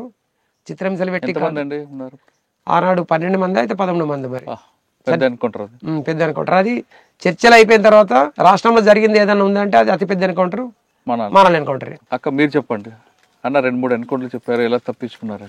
మీరు పార్టీలో వెళ్ళారు, వెళ్ళిన తర్వాత మీరు చేసిన కార్యక్రమం ప్రజల కోసం ఏం చేశారు, యాక్షన్లు ఏం చేశారు, మీరు ఎలా తప్పించుకున్నారు? యాక్చువల్ ఏం చేసినాం కానీ ప్రజల కొరకు బియ్యం పంచినాం. ఊళ్ళని బియ్యం పంచిన తర్వాత మొత్తం తీసుకున్నారు పార్టీలకు. తీసుకున్న తర్వాత నేను పోయినాకనే ఎన్కౌంటర్ జరిగింది. చెర్లపల్లి చందోల్ దగ్గర చెర్లపల్లి ఎన్కౌంటర్ జరిగింది. ఎన్కౌంటర్ జరిగినాక తర్వాత ఆ ఎన్కౌంటర్లో ఉన్నాం. అయితే ఏమైంది, ఫస్ట్ ఒక అన్నకు మంచిగా లేదు. ఆయనను పంపించిండు. పంపించినాక ఆయన 3 రోజులు అదే గుట్టకున్నాం అన్నట్టు మేము పంపించి, ఆయనకు ఆరోగ్యం మంచిగా లేదు పంపించిండు. 3 రోజులు అదే గుట్టకున్నాం. ఆయనను తీసుకొచ్చినాక ఇక అన్నము ఆయనే ఒకసారి వచ్చిండు. వచ్చినాక మేము ఊరు బందుకుపోయినాం. గుట్ట వైపు వాళ్ళు ఉన్నారు, మేము ఊరు బందుకుపోయినాం. ఊరు బందుకొని అన్నం తిన్నాం. అన్నం తిన్నాక తర్వాత పోలీసుల వారికి వచ్చి గుట్ట వైపు ఉన్నారు. ఉన్నాక మేము అన్నం తిని అన్నను రిస్క్ చేసుకొని పోయినాక కాలువ వైపు వాళ్ళు ఉన్నారు పోలీసులు. ఇక మేము కాలువ యువతల ఇట్లా రోడ్డుకున్నాం. తర్వాత ఇక మేము రోడ్డు పోయిన ఇట్లా కాలువ వైపు పోగా అక్కడికి వెళ్ళి గుట్ట వైపు వాళ్ళు ఉన్నారు పోలీసులు, కాల్పులు జరుపుతారు. ఫస్ట్ నేను ఇక అప్పుడు అప్పుడే పోయినాం కాబట్టి ఇక కొద్దిగా భయం ఉందా? భయం అనిపించింది ఇక, ఎందుకంటే ఫస్ట్ కదా. అట్లా కాల్పులు జరిపినాక ఇక అన్న ఏం చేసిర్రు, అక్క ఏం భయపడక ఏం కాదు, మేము ఎట్లా పోతే అట్లా మాయంబడ అని పట్టుకపోయారు. చేతి పట్టి తీసుకొని పోయిన్లు. పోయినాక ఇక అన్న నుండి పోయినాం. ఇక పోయినాక ఒక అన్న సంపత అన్న ఉండే ఎదురు కాల్పులనే అన్న స్టేట్గా గిట్లా ఎదురు కాల్పులకే స్టేట్గా పోయిండు. పోయే వరకు అన్నకు తూట గిన్నెల పడ్డాయి. చెరువు వైపు అన్న ఉరికిండు. చెరువు వైపు అన్న ఉరికే వరకు చెర్లా పడ్డాడు అన్న. పడ్డాక మేము అందరం సేఫ్టీగా వెళ్ళిపోతున్నాం కావచ్చు మేము అనుకున్నాం. మేము వెళ్ళిపోయిన తర్వాత వేరే ఇక మేము రోడ్డు దాటి అటు గుట్ట వైపు అటు పోతున్నాం. పోగా మళ్ళా రోడ్డుకు కూడా ఉన్నారు పోలీసు వాళ్ళు. అట్లా బురదల చెర్ల అది ఇది పడి మేము పోతున్నాం. పోగా ఇక పోయినాక మేము వేరేకి పోతున్నాం. పోగా 3 రోజులకు ఒక అన్న తుపాకీ అడెత్తేసి విజయ్ అన్న ఉండే, ఫస్ట్ పైలట్ అయింది అన్నని. అన్న తుపాకీ అడెత్తేసి వెళ్ళిపోయిండు. ఇక సంపత అన్న తోట పడ్డది. అదే మంట చెప్పిన చెర్ల పడ్డాడు అన్న. తెలియదు ఇక అన్న చనిపోయిండని కూడా తెలియదు మాకు. ఇక మేము అందరం సేఫ్టీగా పోయినాం కదా అని మేము పోయినాం. అటు గుట్ట వైపు వాళ్ళు ఉన్నారు పోలీసులు. అటు వెళ్ళక ఇటు వెళ్ళినాం అన్నట్టు ఊరు వైపు వెళ్ళి ఊళ్ళకి పోలే. ఇక ఊళ్ళో కూడా ఉన్నారు ఇంకా అని పోలేదు. పోక ఇటు వేరే ఇట్లా పొలాలకు వెళ్ళి పోయినాం. పొలాలకు వెళ్ళి ఇట్లా అని మా వైపు ఇటు అది ఎనుగుమట్ట అని ఉంది, అటు గుల్లకోట వైపు ఇటు వచ్చినాం. అటు వచ్చి ఆడున్నాం. ఆడుండి ఇక 3 రోజులకు ఇక మేము గిట్లా పెట్టుకుంటాం అన్నట్టు. అప్పండి పలాని కడికి రావాలి పెట్టుకుంటాం అన్నట్టు. పెట్టుకుంటామంటే 3 రోజుల తర్వాత ఇక మేము పెట్టుకున్న తర్వాత రాలేదు. ఒక అన్న మా ఊళ్ళో అన్న పిలిపించుకొని గిట్లా ఏం జరిగింది ఏం కథ అంటే, అన్న ఎవరు చనిపోయినరు అంటే ఇప్పుడు రైతులు ఉంటారు కదా, రైతులు పోయే వరకు శవం 3 రోజుల తర్వాత తేలింది. తేలినాక ఎవరు అంటే ఇప్పుడు అర్జున్ అని ఉన్నాడు, ఇప్పుడు రమేష్ అర్జున్ చనిపోయింది అని పోలీసులకు అర్థమైంది. అర్జున్ కాదు సంపతన్న. అయితే ఇక వాళ్ళు పేపర్కి ఇచ్చారంట అర్జున్ అని పేపర్కి ఇచ్చారు. అర్జున్ కాదని మళ్ళీ తిరిగి అర్జునే నేను కాదు సంపతి గిట్లా వేరే అన్నది ఎవరు హుస్నాబాద్ ఏరియా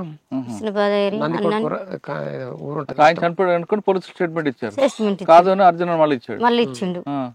ఇచ్చి ఇక నుండి ఇటు జైచాల ఏరియాకి వచ్చినాం.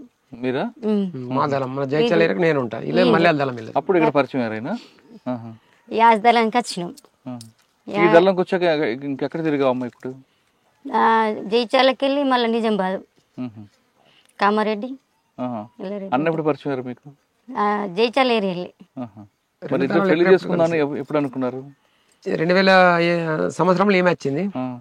2000 సంవత్సరాలు వచ్చినప్పుడు ఈమె మల్లెల దళంలో ఈమె ఉంటుండే, జైచాల దళం నేను. మాకు ఏరియా కమిటీ సెక్రటరీ ఏమో గిరిరావు అని చెప్పేసి ఆలి జనార్దన్, ఆయన కూడా ఆదిలాబాద్ ఎన్కౌంటర్లో చనిపోయాడు. ఆ టైంకి మేము ఎప్పుడు 2 దళాలు ఒక ఏరియా కమిటీ అన్నట్టు. ఇది అన్నదమ్ముల లెక్కనే ఉంటుంది. ఎప్పుడు ఈ అక్కడైనా మూమెంట్ చేయాలన్నా అక్కడ చంపాల చేయాలన్నప్పుడు మేము అటు పోడు కానీ వాళ్ళు ఇటు పోడు కానీ ఇట్లా ఉంటుంది. ఆ టైంలో పరిచయం అయిన తర్వాత ఇక పెళ్లి చేసుకుందాం ఎవరు అనుకున్నారు. ఇక మేము ఇక పరిచయం ఉన్న టైంలో ఏంటంటే ఇక నన్ను గంగన్న అంటే ఎక్కువ మంది నా దగ్గరికి ప్రతి ఒక్కళ్ళు వద్దరు, ఏదైనా చెప్పాలన్నా చేయాలన్నా. జనార్దన్ ఏంటంటే మహిళలు అంటే ఆయన కొద్దిగా వీళ్ళను ఒక చిన్న చూసే ఆలోచన ఉంటుండే. పద్మక్కకును జనార్దన్కి వడకపోవు ఎప్పుడైనా కానీ. పద్మక్కనేమో అందరికీ కామ్రేడ్ మహిళలు ఒక అణచివేతను వాళ్ళు అసమానతలు ఎదుర్కొని వచ్చారు కాబట్టి వాళ్ళను ప్రియారిటీ ఇవ్వాలని చెప్పేసి పద్మక్క చెప్తుండే. ఆయన ఏంటంటే మీరు అందరూ సమానం అన్నప్పుడు ఈ బరువులు మోసక్కడ కూడా సమానం ఉండదు అని చెప్పేసి వీళ్ళకి ఎక్కువ బరువులు ఎత్తుతుండే. మొగోళ్ళు మోసినంత బరువు ఆడలు మోయలేరు కదా అన్న. అటువంటి దాని మీద ఆయన మీద కంప్లైంట్ పెడతారు. ఇక మళ్ళీ ఈ ఏరియా కమిటీ ఇప్పుడు ఏరియా కమిటీలో మేము ముగ్గురం కమిటీ ఉంటుంది కాబట్టి ఏదన్నా మళ్ళీ నాకు గంగన్న నువ్వన్న అది అది సరిదిద్దాలా ఇట్లా ఉంటే మంచిది కాదు అని చెప్పేసి నాకు పద్మక్క చెప్పేది.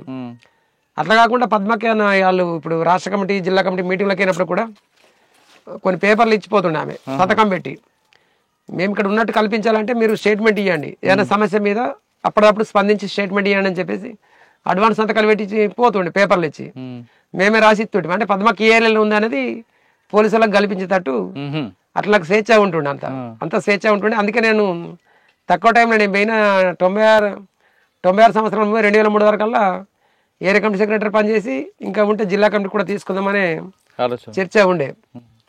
అంటే అంతే మీరు అనుకున్నారా అక్క అనుకుందా?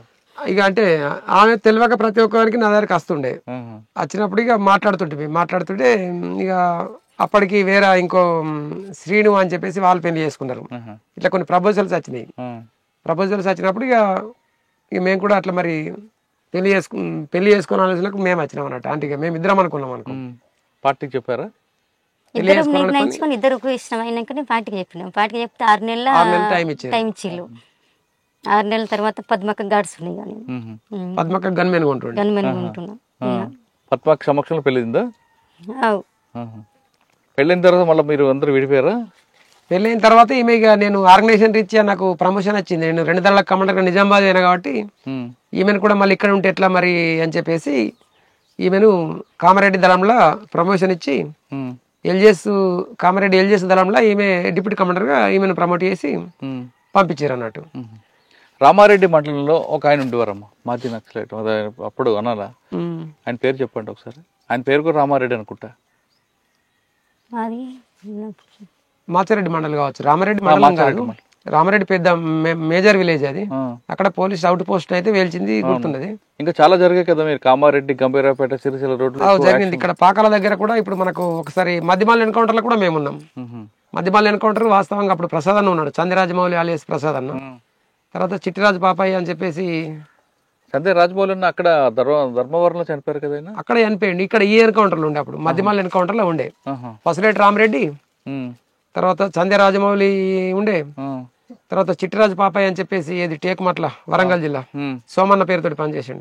ఆయన కూడా స్టేట్ కమిటీ సభ్యుడు. రాజమౌళి ఇక్కడ తప్పించుకున్నాడు. అక్కడ చనిపోయారు. అక్కడ ఆరోగ్యం బాగాలేక బయటకు పోతే ట్రైన్ లో వెళ్తుంటే స్టేషన్ లో చంపారు. అదే ఆ వరకు పద్మక్క కూడా చనిపోయింది.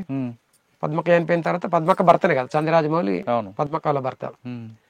ఈ ఎన్కౌంటర్ లో కూడా మేము ఉన్నాం, ఏది మధ్యమాల ఎన్కౌంటర్ లో. అది మనకు అప్పుడు మాకున్న సమాచారం ఏంటంటే ఇప్పుడు మధ్యమల్ల కింద ఒకటి గజసింగవరం మేము ఉండే. కామారెడ్డిలో పనిచేస్తున్నప్పుడు మీకు చెప్పమ్మా బాగా గుర్తింపు సంఘటన ఒకటి. వాస్తవంగా నాకు రావాలని లేకుండే అన్న, మీ సర్వీస్ లో అక్క కన్నా మీరు ఎక్కువ సర్వీస్ కాబట్టి ఇంకా బాగా గుర్తుండిపోయిన సంఘటన చెప్పండి. మీకు పార్టీలో మీరు చేసిన మంచి కార్యక్రమం చెప్పండి, అదేవిధంగా మీరు చేసిన యాక్షన్ కూడా చెప్పండి. చేసిన యాక్షన్ అంటే నేను ఆర్గనైజేషన్ కి ఎక్కువ ఉంటుండే, నన్ను యాక్షన్ కి పంపించారు. అప్పటికి యాక్షన్ టీంలు అనేది వేరే టీంలు ఉంటుండే. వాస్తవంగా ఆర్గనైజేషన్ రీతినే ఎక్కువ ఉండేది. ఏంది అంటే పెంటాయి మీద దాడి ఒకటి, తర్వాత పెంటాయి మీద దాడి నేను ఒక్కొన్న పోయినప్పుడు పోయినా అది ఫెయిల్ అయింది అంటే మళ్ళీ రిటర్న్ వెళ్ళి వచ్చినాం. నేను వచ్చిన ఒక 5 నిమిషాలలో పోలీసులు వచ్చారు అక్కడ టౌన్ కాబట్టి. ఇక మధ్యమాల ఎన్కౌంటర్ అయితే అది ఎంబడవాడి తరిమి బగ్గట అందరూ కూడా ఇక, ఎందుకంటే మందిని తక్కున్నాం, సామాన్లు కూడా సాధారణంగా ఇలాంటి గుట్టలు ఉంటారు కదా. అవును, ఈ గుట్టలు ఏటవాళ్ళగా ఉంటాయి, ఇవి బండలు గుట్టలు అన్ని, పైన అంటే పరుపులు. అవును, ఇలాంటి దగ్గర ఉన్నప్పుడు మీరు ఎక్కడ మీటింగ్ పెట్టుకుంటారు అంటే పైన ఉంటే కింద పోలీసులు వస్తారని హైట్ లో కూర్చుంటారు కనిపిస్తుంది కాబట్టి. ఇలాంటి దగ్గర నైట్ టైం ఫైరింగ్ అయిందనుకోండి, ఈ గుట్టల నుంచి ఎలా పరిగెడతారు, ఇక్కడ వంట ఎలా చేస్తారు, వంట చేస్తున్నప్పుడు పోలీసులు కనపడుతుంది, అవి ఎలా చేస్తుంటారు ఇటువంటి ప్రాంతంలో? ఇటువంటి ప్రాంతంలో ఇప్పుడు ఇటువంటి చేసుకొని కొద్దిగా మంచి సాఫ్ చేసుకొని అక్కడ మబ్బుల్ని ముగించుకొని పొద్దుంత మాత్రం ఏమి ఇట్లా మళ్ళీ టెంట్ వేసినట్టు మీద ఇట్లా ఏర్పడకుండా చెట్ల కింద ఓలంగలాలు మామూలుగా ఉండి ఒక మనిషి సెంటర్ ఉంటాం. సెంటర్ హైట్ లో ఉంటారా? సెంటర్ కొద్దిగా ఎత్తు మీద బండ ఇటువంటి బండ ఉంటే దాని మీద చూసుకుంటా సెంటర్ గమనించుకుంటే ఎప్పుడు ఏమవుతుంది అనేది చూసుకుంటూనే ఉండడం అవుతుంది. కానీ మరి ముఖ్యంగా ఇటువంటి ఇప్పుడు ఈడికెళ్ళి స్టార్ట్ అయ్యేది ఏంటంటే ఈ ఎండాకాలం వస్తుంది కాబట్టి ఇటువంటి అప్పుడు నీళ్ళతోటి తిప్పలా ఉంటుంది, తర్వాత నీడ కూడా దొరకదు. నీడ కావాలంటే సిద్ధర్ కట్టాలి, మళ్ళీ సిద్ధర్ కట్టాలంటే దూరం అక్కడికి వచ్చేటోళ్ళకి కూడా ఇట్లా చూస్తే ఆకులు ఉన్నాయి కాబట్టి ఏర్పడుతుంది మళ్ళీ, అట్లా ప్రాబ్లం అయ్యేది. ఎండాకాలం నీటి ప్రాబ్లం, కిందకి వెళ్తే నీరు దొరుకుతుంది, కిందకి వెళ్తే నీటి కోసం వెళ్తే పోలీసులు ఉంటారు, పైన మీరు అన్నట్లుగా చెద్దరు కడితే ఏర్పడుతుంది. మరి అటువంటిప్పుడు ఎలా ఉంటారు? ఇటువంటి చెట్ల కింద ఉంటారా? చెట్ల కింద ఇప్పుడు ఒక్కొక్కరు ఇట్లా రక్షణ బండ ఉంచుకొని తర్వాత ఇట్లా చెట్లకు ఇట్లా వేవలదాలు కట్టుకొని ఉంటారు. ఇట్లా విడివిడిగా ఒక దగ్గర ఎండ ఉంటది, ఒక దగ్గర నీడు ఉంటది, ఎండ మారిపోతుంటది కదా సమయం సరిపోతుంది. మరి అప్పుడు ఏం చేస్తారు? ఇప్పుడు ఇట్లా చెట్లకు ఇట్లా కట్టుకొని ఎవలదాలు విడివిడిగా రక్షణ గిట్ల బండ రక్షణ ఉంచుకొని చెంట్లి అంత దూరం ఉంటది. తర్వాత రక్షణ గిట్ల కట్టుకొని ఎవలదాళ్ళు ఉంటారు విడివిడిగా. అందరూ ఒక్కడ ఉండాలనేది ఉండదు ఎండాకాలం అన్నట్టు. గట్లా వర్షాకాలం అయితేనేమో గిట్ల పత్ర కట్టుకొని వర్షాకాలం ఒక దాంట్లో ఉంటారు. కాకపోతే ఎండాకాలం కాబట్టి విడిగా ఎవలదాళ్ళు గిట్ల కట్టుకొని కొంత దూరం రక్షణ గిట్లా కూర్చొని చదువుకుంటారు. సెంట్రీ ఉంటారు, సెంట్రీ వంట చేస్తారు, వంట డ్యూటీ పడ్డప్పుడు వంట చేస్తారు, వంట చేస్తారు. వంట చేస్తున్నప్పుడు పొగ బయటకు వస్తుంది కదా, ఎలా మరి పొగ రాకుండా ఎలా వండుతారు? పొద్దున్నే ముగించుకొని రోజుకి ఒక్కరికి వంట డ్యూటీ ఉంటది, ప్రతి ఒక్కరు అందరూ. అన్న అక్క అన్న తేడు ఉండదు, ఇక ఎవరికి డ్యూటీ పడితే వాళ్ళే చేసుడు. మరి చలికాలం కష్టం అవుతుంది కొద్దిగా. సరేనా, ఇటువంటి ప్రాంతాలు మీరు ఉన్నారనుకోండి, పోలీసులు ఫైరింగ్ స్టార్ట్ అయింది, మీరు అటు నుండి వాళ్ళు చేసుకుని వస్తున్నప్పుడు మరి కిందకి వెళ్ళాలి, ఏదో రకంగా రిట్రీట్ అవ్వాలి కదా. ఇలాగ వెళ్తారా నైట్ టైం? ఇంత గుట్టలు మాకే రావడం కష్టం ఉంది కదా. అది మేము రోజు ఇక ఇట్లా పోవాలన్నది ఉండదు. బండ గాని గుండు గాని పడుకుంటా లేచుకుంటా అన్నట్టు ఫైరింగ్ చేసుకుంటూ పోవుడే, వెళ్ళిపోవుడే. ఇక జీవన మరణ సమస్యనే వాస్తవంగా. ఇట్లా రక్షణ దెబ్బలు తగులుతాయి, పడకడ ఇక కాల్పులు జరుపుకుంటా అంటే ఉరుకుతే మాత్రం చనిపోతాము. మనం కూడా కాల్పులు జరుపుకుంటా నిదానంగా పోతేనే వాళ్ళకు కూడా అంటే మాకున్నంత ధైర్యం వాళ్ళకు ఉండదు. ఎందుకంటే మాకేమో కుటుంబాన్ని ఇంటిని సర్వస్వాన్ని వదిలిపెట్టి ఒక వ్యవస్థ కోసం వచ్చిన వాళ్ళం కాబట్టి మనకు కమిట్మెంట్ ఉంటుంది. వాళ్ళకి ఏంటంటే ఇక జీతాల కోసం, ప్రమోషన్ల కోసం, అవార్డుల కోసం, రివార్డుల కోసం వచ్చిన వాళ్ళు కాబట్టి వాళ్ళు పెద్ద సంఖ్యలో ఉన్నారు, మేము మన మంది ఎక్కున్నామనే ఒక ఆ ధైర్యంతో తప్ప వాళ్ళు అంత డేర్గా వచ్చే పరిస్థితి ఉండదు. కానీ కొన్నిసార్లు తెల్లవారుజామున వస్తుంటారు పైకి, మీకు వాళ్ళకు పక్కా సమాచారం ఉన్నప్పుడు వస్తారు. ఇప్పుడు పద్మక్క అనుకుంటారు, అదే రీతిలో జరిగింది అక్కడ. ఎందుకంటే గాయత్రి కన్స్ట్రక్షన్ అనేది వర్క్ నడుతుంది, అది గాయత్రి కన్స్ట్రక్షన్ ఒకటి ప్రసాద్ కన్స్ట్రక్షన్ వర్క్ నడుతుంది. వాళ్ళ దగ్గర డబ్బులు అడిగారు, డబ్బులు అడిగితే డబ్బులు ఇచ్చారు. డబ్బులు ఇచ్చిన తర్వాత అక్కడనే 3 రోజుల నుంచి అక్కడనే ఉన్నారు. ఏది నేరెళ్ళ గుట్ట అటు తర్వాత బీర్పూర్ గుట్ట.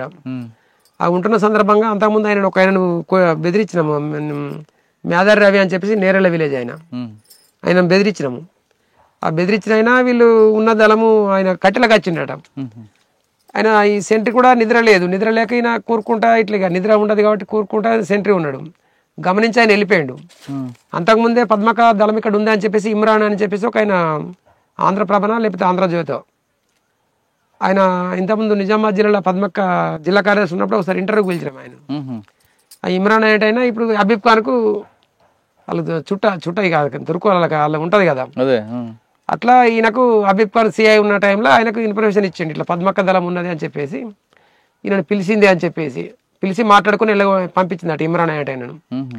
అదొక రిపోర్ట్ ఉంది. ఇక్కడ దళం కూడా ఎక్కడుంది అనేది కూడా ఆ పద్ధతిలో ఈయన ఏది మేదారి రవి అనేటైనా చూసిండు, చూసి చెప్పిండు అని చెప్పేసి అంతా ధైర్యంగా వచ్చి నిద్ర ఉన్న వాళ్ళని కాల్పులు జరిపి కొట్టేసిరని సమాచారం.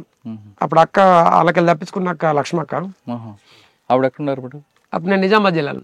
లక్ష్మక్క ఎక్కడ ఉన్నారు? ఆ ఎన్కౌంటర్లు ఉన్నది అక్క. ఇప్పుడు మనం మాట్లాడా అక్క ఎన్కౌంటర్లు ఉంది, పద్మక్క ఎన్కౌంటర్లు ఉన్నది ఆమె. అన్న ఇప్పుడు ఈ గుట్టలు ఉన్నాయి, అవును, రాత్రి పడుకుంటారు. అవును, ఎండాకాలం కాబట్టి పర్వాలేదు జరుపుకుని పడుకుంటారు. వర్షాకాలం పాములు వస్తాయి, అన్ని తిరుగుతుంటాయి పురుగులు, వాటి నుంచి ఎలాగ మీరు?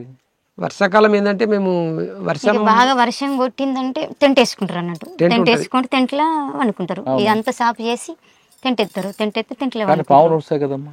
పాములు ఏం రావు. అవి పాములు వచ్చిన సందర్భంగా అంటే మనకు నిజంగా పాములు కుట్టి చనిపోయిన వాళ్ళంటే సంతోష్. ఇప్పుడు ఆ పాట కూడా నాకు నోటికి కొంత వస్తుంది. నిజామాబాద్ జిల్లా సంతోషం. తూర్పు కనుమల మబ్బులు కమ్మే ఏడున్నాడమ్మ సక్కని వీరుడు సంతోష్ అని చెప్పేసి ఆవిడ పాడుతుందా. ఆయన మీద ఆ పాము కుట్టి చనిపోయాడు ఆయన. జిల్లా కమిటీ సభ్యుడు కావచ్చు ఆయన. నేను మీ ఇద్దరు తర్వాత ఎప్పుడు వచ్చారు బయటికి, ఎందుకు వచ్చారు? 2003 ఏప్రిల్ 25 తారీఖు నాడు మేము వచ్చింది. 2003 ఒక 3 నెలలు ఏప్రిల్ 25 తారీఖు నాడు లొంగిపోయినాం వాస్తవంగా అధికారికంగా. కానీ మేము వెళ్ళింది జనవరి ఎండింగ్ ఫిబ్రవరి మధ్యలో వచ్చినాం. ఫిబ్రవరి మధ్యన వచ్చి పార్టీ చెప్పే ప్రకారంగా, ఎందుకంటే ఒక 3 నెలలు మనం వాళ్ళు మార్చుకోవడానికి వాళ్ళ డెన్నులు కానీ వాళ్ళ ఏమన్నా వస్తువులు కానీ తర్వాత మన పాత పరిచయాలు కానీ అవన్నీ మర్చిపోవడానికి కూడా టైం కావాలి కాబట్టి అట్లా 3 నెలలు కరీంనగర్లో ఉన్నాం మేము. అక్కడ బొమ్మకల్ దగ్గర కరీంనగర్లో ఐస్ ఫ్యాక్టరీలో పని చేసుకుంటున్నాం కూలీలు లెక్క ఉండి ఆడికి వెళ్ళి ఎస్పీ ఆర్ఎస్ ప్రవీణ్ కుమార్ సార్కు ఇక్కడ బక్కాయి అని వెటర్నరీ డాక్టర్ ఉంటాడు. తర్వాత మా ఊరు సర్పంచ్ ఆర్ భూమన్ అని చెప్పేసి ఆయన కూడా వీళ్ళు క్లాస్మేట్లు అట వాళ్ళకు ఆర్ఎస్ ప్రవీణ్ కుమార్ సార్కు. వాళ్ళ ద్వారా సమాచారం పంపించి ఇట్లా లొంగిపోతామంటారు అంటే సరే రమ్మని చెప్పేసి మాట తీసుకొని అట్లా ఆ విధంగా మేము ఏప్రిల్ 25 తారీఖు నాడు లొంగిపోయినాం అధికారికంగా. కానీ మేము వచ్చింది మాత్రం జనవరి ఎండింగా లేదా ఫిబ్రవరి మధ్యన అట్లా వచ్చినాం. అంటే ప్రవీణ్ కుమార్ సార్ దగ్గర లొంగిపోయారు మీరు? ప్రవీణ్ కుమార్ సార్ దగ్గర లొంగిపోయినాం. అప్పుడు ప్రభుత్వం ఇవ్వాల్సిన అన్ని ఇచ్చింది పథకాలన్నీ కూడా? ప్రభుత్వం ఇచ్చిన పథకాలు నా మీద 2 లక్షల రివార్డు ఉండే. ఈమె మీద రివార్డు అప్పటికి ఏం ప్రకటించలేరు. అంటే వాస్తవంగా దళ సభ్యుల మీద చాలా మందికి ప్రకటించలేరు. ఊళ్ళో కొద్దిగా గుర్తింపు పొందిన వాళ్ళు, కొద్దిగా యాక్టివ్ ఉన్న వాళ్ళు, ఇటువంటి నాకు 2 లక్షలు వచ్చింది. కానీ అసలు ఆ 2 లక్షల కోసం నేను ఆలోచించలే. 2 లక్షల కోసం నేను ఎప్పుడు ఆ పోలీస్ కార్యాలయం చుట్టూ ఎప్పుడు కూడా తిరగలే. అది ఎప్పుడో వచ్చి ఉన్నది. ఇక అందరు ప్రతి ఒక్కరు ఇట్లా నీకు ఏమైనా నీకు రివార్డు వచ్చిందని ఇట్లా అడిగితే అసలు నాకు రాలేదు అని అంటే ఇక లోకల్ పోలీసులు పిలుచుకొని ఒకసారి పోయిరా కదా ఎస్పీ దగ్గర కొమ్మంటే నేనేమని పోవాలా, ఎందుకు నేను పోవాలని నేను ఇట్లా అన్నాను. లేదు కలిసిరా ప్రవీణ్ కుమార్ సార్ మంచోడు, కలిసిరా నీకు రివార్డు వస్తుంది అంటే అత్తే మీరు చూద్దామా, నాకు అట్లా రివార్డు తీసుకోవాలా లేకపోతే పైసల కోసం అనే ఉద్దేశం లేకుండే. ఇక సరే మరి అందరూ అంటారు కదా పోదాము, మనకు కూడా ఇబ్బంది ఉంది అని చెప్పేసి వచ్చినాక కంట్రోల్ పోయింది తినే పరిస్థితి ఉంటుండే. పోయినాం. పోతే ఆయన అప్పుడు ఓఎస్డి మధుసూదన్ రెడ్డి ఉండే. అప్పుడు దీనికే వింగుంటుండే కాబట్టి మనం ఎస్పీని కలవడం కోసం కాదు, ఆయన దగ్గరికి పోతే ఆయన ఓఎస్డికి రాసాడు. మధుసూదన్ రెడ్డి దగ్గరికి అయిన తర్వాత ఆయన ఎస్పీ గారిని కలమని మళ్ళీ ఆయన ఎస్పీ గారు కలమన్నాడు. ఇక ఎస్పీ గారి దగ్గరికి పోయిన తర్వాత ఆయన సరే నేను చెక్ చేస్తాను అని చెప్పేసి అందరు లైన్ పట్టారు. అక్కడ ఏది సమస్యలు ఉన్న వాళ్ళందరూ ఎస్పీ గారిని కలవడం కోసం లైన్ పట్టారు. లైన్ పట్టిన తర్వాత సరే ఒక దరఖాస్తు అయితే ఇద్దామని దరఖాస్తు ఇచ్చిన నేను. దరఖాస్తు ఇచ్చి బయటకు వచ్చిన తర్వాత మళ్ళీ ఒక కానిస్టేబుల్ పంపించి ఆయన రమ్మనని ఆయన ఇటు గేట్ దాడుతున్నా మళ్ళీ నన్ను పిలుచుకపోయిన తర్వాత చెక్ ఇచ్చారు. చెక్ ఇచ్చిన తర్వాత చెక్ మనం ఆ డేట్ అవన్నీ మనం ఎందుకు ఇస్తాం, కొండపోయి ఆ బ్యాంకులో వేసినాం. బ్యాంకులో అయితే అది 1 year అయిపోయింది. అప్పటికి చెక్ వచ్చి 1 year అయిపోయింది, అది వాలిడేట్ అయిపోయింది. ఆ చెక్ చెల్లుబాటు కాదు ఇదని మళ్ళీ బ్యాంకు వాళ్ళు తిరిగి పంపించారు. పంపించిన తర్వాత ఇట్లా చెల్లదట అని చెప్పేసి అన్న తర్వాత మళ్ళా ఓఎస్డి ఒక లెటర్ రాసి అది ప్రధాన కార్యాలయం హైదరాబాద్ పోవాలా మీరు అని చెప్పేసి ఒక కానిస్టేబుల్ ఇచ్చి మళ్ళీ నాకు మళ్ళీ కవర్ పంపి నన్ను తీసుకుపోయారు ప్రధాన కార్యాలయం. అక్కడ హైదరాబాద్ పోయినాక మళ్ళీ ఆయన దాన్ని చెక్ మీద మళ్ళీ దాన్ని రెన్యువల్ చేసినట్టు అది ఏందో కానీ మళ్ళీ దాన్ని చెక్ పాస్ అయ్యేటట్టు చేసారు. చేసిన తర్వాత తీసుకొచ్చి చేసిన తర్వాత అప్పుడు మళ్ళీ అది మనకు జమ అయినాయి అన్నట్టు 2 లక్షల రూపాయలు. 2 లక్షలు కానీ భూమి అది ఇవ్వలేదు. భూమి దాని మీద జీవో లేదు వాస్తవంగా. అంటే నిజంగా సరెండర్ పాలసీ ఉంది కదా అప్పుడు. సరెండర్ పాలసీ అన్నారు కానీ ఇప్పుడు వ్యక్తిగతంగా పోయి కలిసి కొద్దిగా పైరవి చేసుకొని రాజకీయ పలుకుబడి ఉన్న వాళ్ళకు ఇచ్చి ఉన్నారేమో కానీ నిజంగా దాని మీద అంటే వీళ్ళకు నిజంగానే పిలిచి ఇవ్వాలని లేకపోతే వాళ్ళే చూపించి ఇవ్వాలని చెప్పేసి ఎప్పుడు కూడా అట్లా. మీకు రాలేదా? రాలేదు. 5,000 రూపాయలు ఇచ్చారు ఈమెకు ఆర్థిక సహాయం కింద కలెక్టర్ పిలిచి. అప్పటి నుంచి కూడా మీరు అందరు బయటే ఉన్నారు, దళంతో సంబంధం లేవు? దళంతో సంబంధం లేదు. ఇక ఏం చేస్తున్నారు మరి? ఇవే గొర్రెలు ఉన్నాయి. ఇక మేము గొర్రెలము. మా తండ్రి మేము 3 అన్నదమ్ములం కాబట్టి వచ్చిన తర్వాత కూడా ఇంటికాడ ఆర్థిక పరిస్థితి అంతంత మాత్రమే కాబట్టి మాకు 100 గొర్రెలు ఉండే. 100 గొర్రెలలో 3 పంచుకుంటే మనిషికి 30 గొర్రెలు వచ్చినాయి. మేము కాసినామని చెప్పేసి మా అన్నదమ్ములు కూడా వాళ్ళు కాసినందుకు ఒక 3-4 వాళ్ళ లెక్క తీసుకొని మనకు తక్కిచ్చారు. అంటే 27 గొర్రెలు వచ్చినాయి నాకు. ఆ 27 గొర్రెలు వస్తే ఎట్లా ఈ 27 గొర్రెలు పోతే మనకు కూలి పడదని చెప్పేసి జీతం ఉందామంటే నేను గిన్ని రోజులు ఇట్లా తిరిగి మనం ఇప్పుడు ఇయ్యాల జీతం ఉండాలా అని చెప్పేసి అట్లా కొద్దిగా మనసు ఒప్పలేదు. అంటే ఎందుకంటే ఏదన్నా మన స్వశక్తితోటి మనం కష్టపడి సంపాదించుకోవాలి, మనం సొంతంగా చేయాలి కానీ ఇంకోళ్ళ కింద జీతం ఉండద్దు అని చెప్పేసి లోన్కి పెట్టుకున్నారు వాళ్ళు కూడా. కలెక్టర్ ఈ మాజీ నక్సల్స్ లొంగిపోయిన వాళ్ళందరినీ మీకు ఆర్థిక పునరావాసం కింద బ్యాంకులు మీకు లోన్ ఇస్తుంది, లోన్కి పెట్టుకోమంటే నేను ఈ గొర్రెలకు పెట్టుకుంటే గొర్రెలకు అప్పుడు 1,00,000 రూపాయలు లోన్ ఇచ్చారు. అప్పుడు మార్జిన్ మనీ కొంత ఉంటుండే, 7,500 ఏమో సబ్సిడీ ఉంటుండే ఒక యూనిట్కు. మార్జిన్ మనీ 10,000 ఉంటుండే. మిగతా డబ్బులు మళ్ళీ మనం తిరిగి కట్టాలా. అంటే అదొక రకంగా అప్పు అన్నట్టుగా. అది దానికి 2 లక్షల రూపాయలు ఏం చేశారు? 2 లక్షల రూపాయలు అంటే నా మీద 30 కేసులు పెట్టారు. ఆ 30 కేసులకి ఈ పైసలు అనేది ఇలా ఒక కేసు అయితే ఎన్ని ఖర్చు అవుతుందో మీకు తెలుసు, వ్యవస్థలో ఏముంది అనేది. ఇప్పటికి నేను తిరుగుతున్నా కేసులు. 28 కేసులు అయిపోయినాయి, ఇంకా 2 కేసులు ఉన్నాయి. 30 కేసులు అంటే అందులో మేజర్ కేసు ఏంటో? మేజర్ కేసులు అంటే ఇవే, ఇప్పుడు టెలిఫోన్ ఎక్స్చేంజ్ వేల్చేసింది. ఎక్కడ కామారెడ్డిలోదా? కాదు, ఇక్కడి ఆ నిజామాబాద్ జిల్లా కేసులు పెడితే అవి ఒక 30-40 వెళ్తాయి. ఇంకా నిజామాబాద్ జిల్లా కేసులు పెట్టలేరు. నా అదృష్టం ఏంటంటే నిజామాబాద్ జిల్లా కేసులు ఒక్కటి కూడా పెట్టలే. మనం ఇక్కడ ఉన్నాం కాబట్టి ఇక్కడ జరిగిన సంఘటనలు ఇప్పుడు ప్రతి దాంట్లో మనం కొద్దిగా ఇట్లా మనకు ఈ సామాజిక నేపథ్యం మనకు ఎన్నుకుని పనిచేసిన నేపథ్యం ఉంటుంది కాబట్టి ఎక్కడ అన్యాయం జరిగితే మనం ఇది తప్పు, ఇది అన్యాయం అని ప్రశ్నిస్తాం కాబట్టి ఈయన ఇప్పటికీ 30 కేసులు 28 కేసులు కొట్టేశారు. 28 కేసులు అక్విటల్ అయిపోయినాయి. ఇంకా 2 ఉన్నాయి. ఇంకా 2 కేసులు ఉన్నాయి. ఏంటో? 2 అవి సీసీలు చిన్న కేసులు అవి. ఒకటి అది రాయకల్ పిఎస్ కేసులు అవి. ఒకటేమో టెలిఫోన్ ఎక్స్చేంజ్ వస్తాపూర్ దగ్గర టెలిఫోన్ ఎక్స్చేంజ్ వేల్చింది ఒకటి ఉన్నది. ఇంకొకటేమో మన భారతపు రాజయ్య అని చెప్పేసి కటకాపూర్, ఆయన కొట్టినాం. ఆయన ఒక పెత్తందారిగా ఉంటుండే పోలీస్ స్టేషన్లకు పైరావులు పంచాలు పట్టుకపోవడం, ఇక లేనోళ్ళదే ఇప్పుడు పంచాలు పట్టుకపోయిన డబ్బులు తీసుకునే ఇటువంటిది ఉంటుంది కాబట్టి ఆయన కొడదామని చెప్పేసి దళం నిర్ణయించుకొని నేను అప్పుడు ఎల్ చేసుకోమంటారు ఉన్నప్పుడు కొట్టిన కేసు అది ఒకటి. ఇవి 2 కేసులు పెండింగ్ ఉన్నాయి. 30 కేసులలో ఇక ఇది ఎక్స్చేంజ్ అదే కాల్పులు జరిగిన కేసులు ఉన్నాయి, చంపేసిన కేసులు ఉన్నాయి, కొట్టిన కేసులు ఉన్నాయి. అక్క మీద కేసులు లేవా? అక్క మీద కేసులు లేవు. ఇంకా అదృష్టం. అన్న మీరు పార్టీలో పాట కోసం చూసి వాళ్ళతో చేయాలని వెళ్ళారు కదా? అవును, వెళ్ళారు, పని చేశారు. అప్పుడు పార్టీ నిర్ణయం మేరకు కొన్ని సంఘటనలు జరిగాయి. అవును. ఇప్పుడు బయటకు వచ్చిన తర్వాత సమాజం చూస్తే ఏమనిపిస్తుంది? సమాజం చూస్తే ఇప్పటికీ ఒక బాధ ఏమనిపిస్తుంది అంటే ఈ వ్యవస్థ అంతా ఇదంతా బూర్జా వ్యవస్థ, ఇదంతా తప్పు, అదే మంచిగా అనిపిస్తుంది. అంటే 4 రోజులు బతికినా 100 రోజులు బతికినా ఎన్ని రోజులు బతికినా ఎన్నడో ఒకరు చనిపోవడే. కానీ ఈ వ్యవస్థ కంటే వీళ్ళు ఏమవుతుందంటే తప్పు అంటే కూడా దాన్ని నిర్ధారించడానికి వ్యవస్థ ఇప్పుడు దానికి ఒక కోర్టు చట్టము లేకపోతే దానికి సంబంధించిన వింగు, అంటే దానికి ఇప్పుడు ఇప్పుడు ఇలా ఒక భూ సమస్య ఉంది. భూ సమస్య ఉందంటే ఆ భూ సమస్య పరిష్కారం కావాలంటే 4 పెద్ద మనుషుల దగ్గరికి పోవాలా. 4 పెద్ద మనుషుల దగ్గరికి పోతే 4 పెద్ద మనుషులు ఆర్థికంగా అర్ధబలం అంగబలం ఉన్న వైపే మాట్లాడే పరిస్థితి ఉంటుంది. దాన్ని నిర్ధారించి ఇది భూమి నాకు ఇక్కడికి వస్తుంది అంటే నువ్వేమంటే సర్వేయర్ కట్టమంటారు.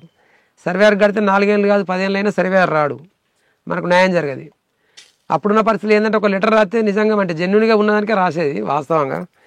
ఇప్పుడు తప్పైనా మనం ఒప్పని లేకపోతే తప్పు చేసిన వాళ్ళని మనం చేసుకొని రాసే పరిస్థితి ఉండకపోవు. అందుకే ఏమనిపిస్తుంది అంటే ఇవాళ మనం అప్పుడున్న మూమెంట్ అప్పుడున్న వ్యవస్థనే కరెక్టు, కానీ ఇవాళ ఇప్పుడున్న పరిస్థితుల్లో సాధ్యమవుతుంది అంటే ఇలా సాధ్యం కాని పరిస్థితి. ఈ సెల్ ఫోన్ అనే ఒక వ్యవస్థ వచ్చింది కాబట్టి దీంతో ఇబ్బంది అవుతుంది.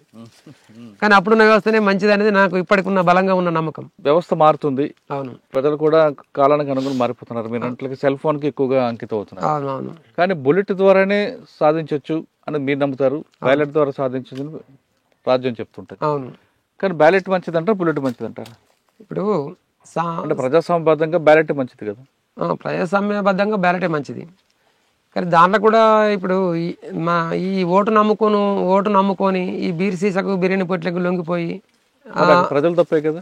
అదే ప్రజల తప్పే. అందుకే ఇప్పుడు ఇవాళ యువత కూడా ఆలోచించాలి. ఏమంటే యువతకు నేను చెప్పేది ఏంటంటే ఇవాళ ఈ మద్యం మత్తులో ఈ గుడుంబగా మన ఏది మద్యం మత్తు అంటే ఇవాళ మద్యానికి బానిసాయి, డ్రగ్స్ గంజాయి ఇవన్నిటికి బానిసైపోయి వ్యవస్థ ఎటుపోతుంది, వ్యవస్థ ఖరాబైనప్పుడు ప్రశ్నించే యువత అనేది ఇలా నిద్రమత్తులో ఉన్నప్పుడు మద్యం మత్తులో ఉన్నప్పుడు వ్యవస్థ ఖరాబ్ అయిపోతుంది. కొంతమంది పెట్టుబడిదారులు, సామ్రాజ్యవాదులు, బడా వ్యాపారులు, భూస్వాములు, పెట్టుబడిదారులు.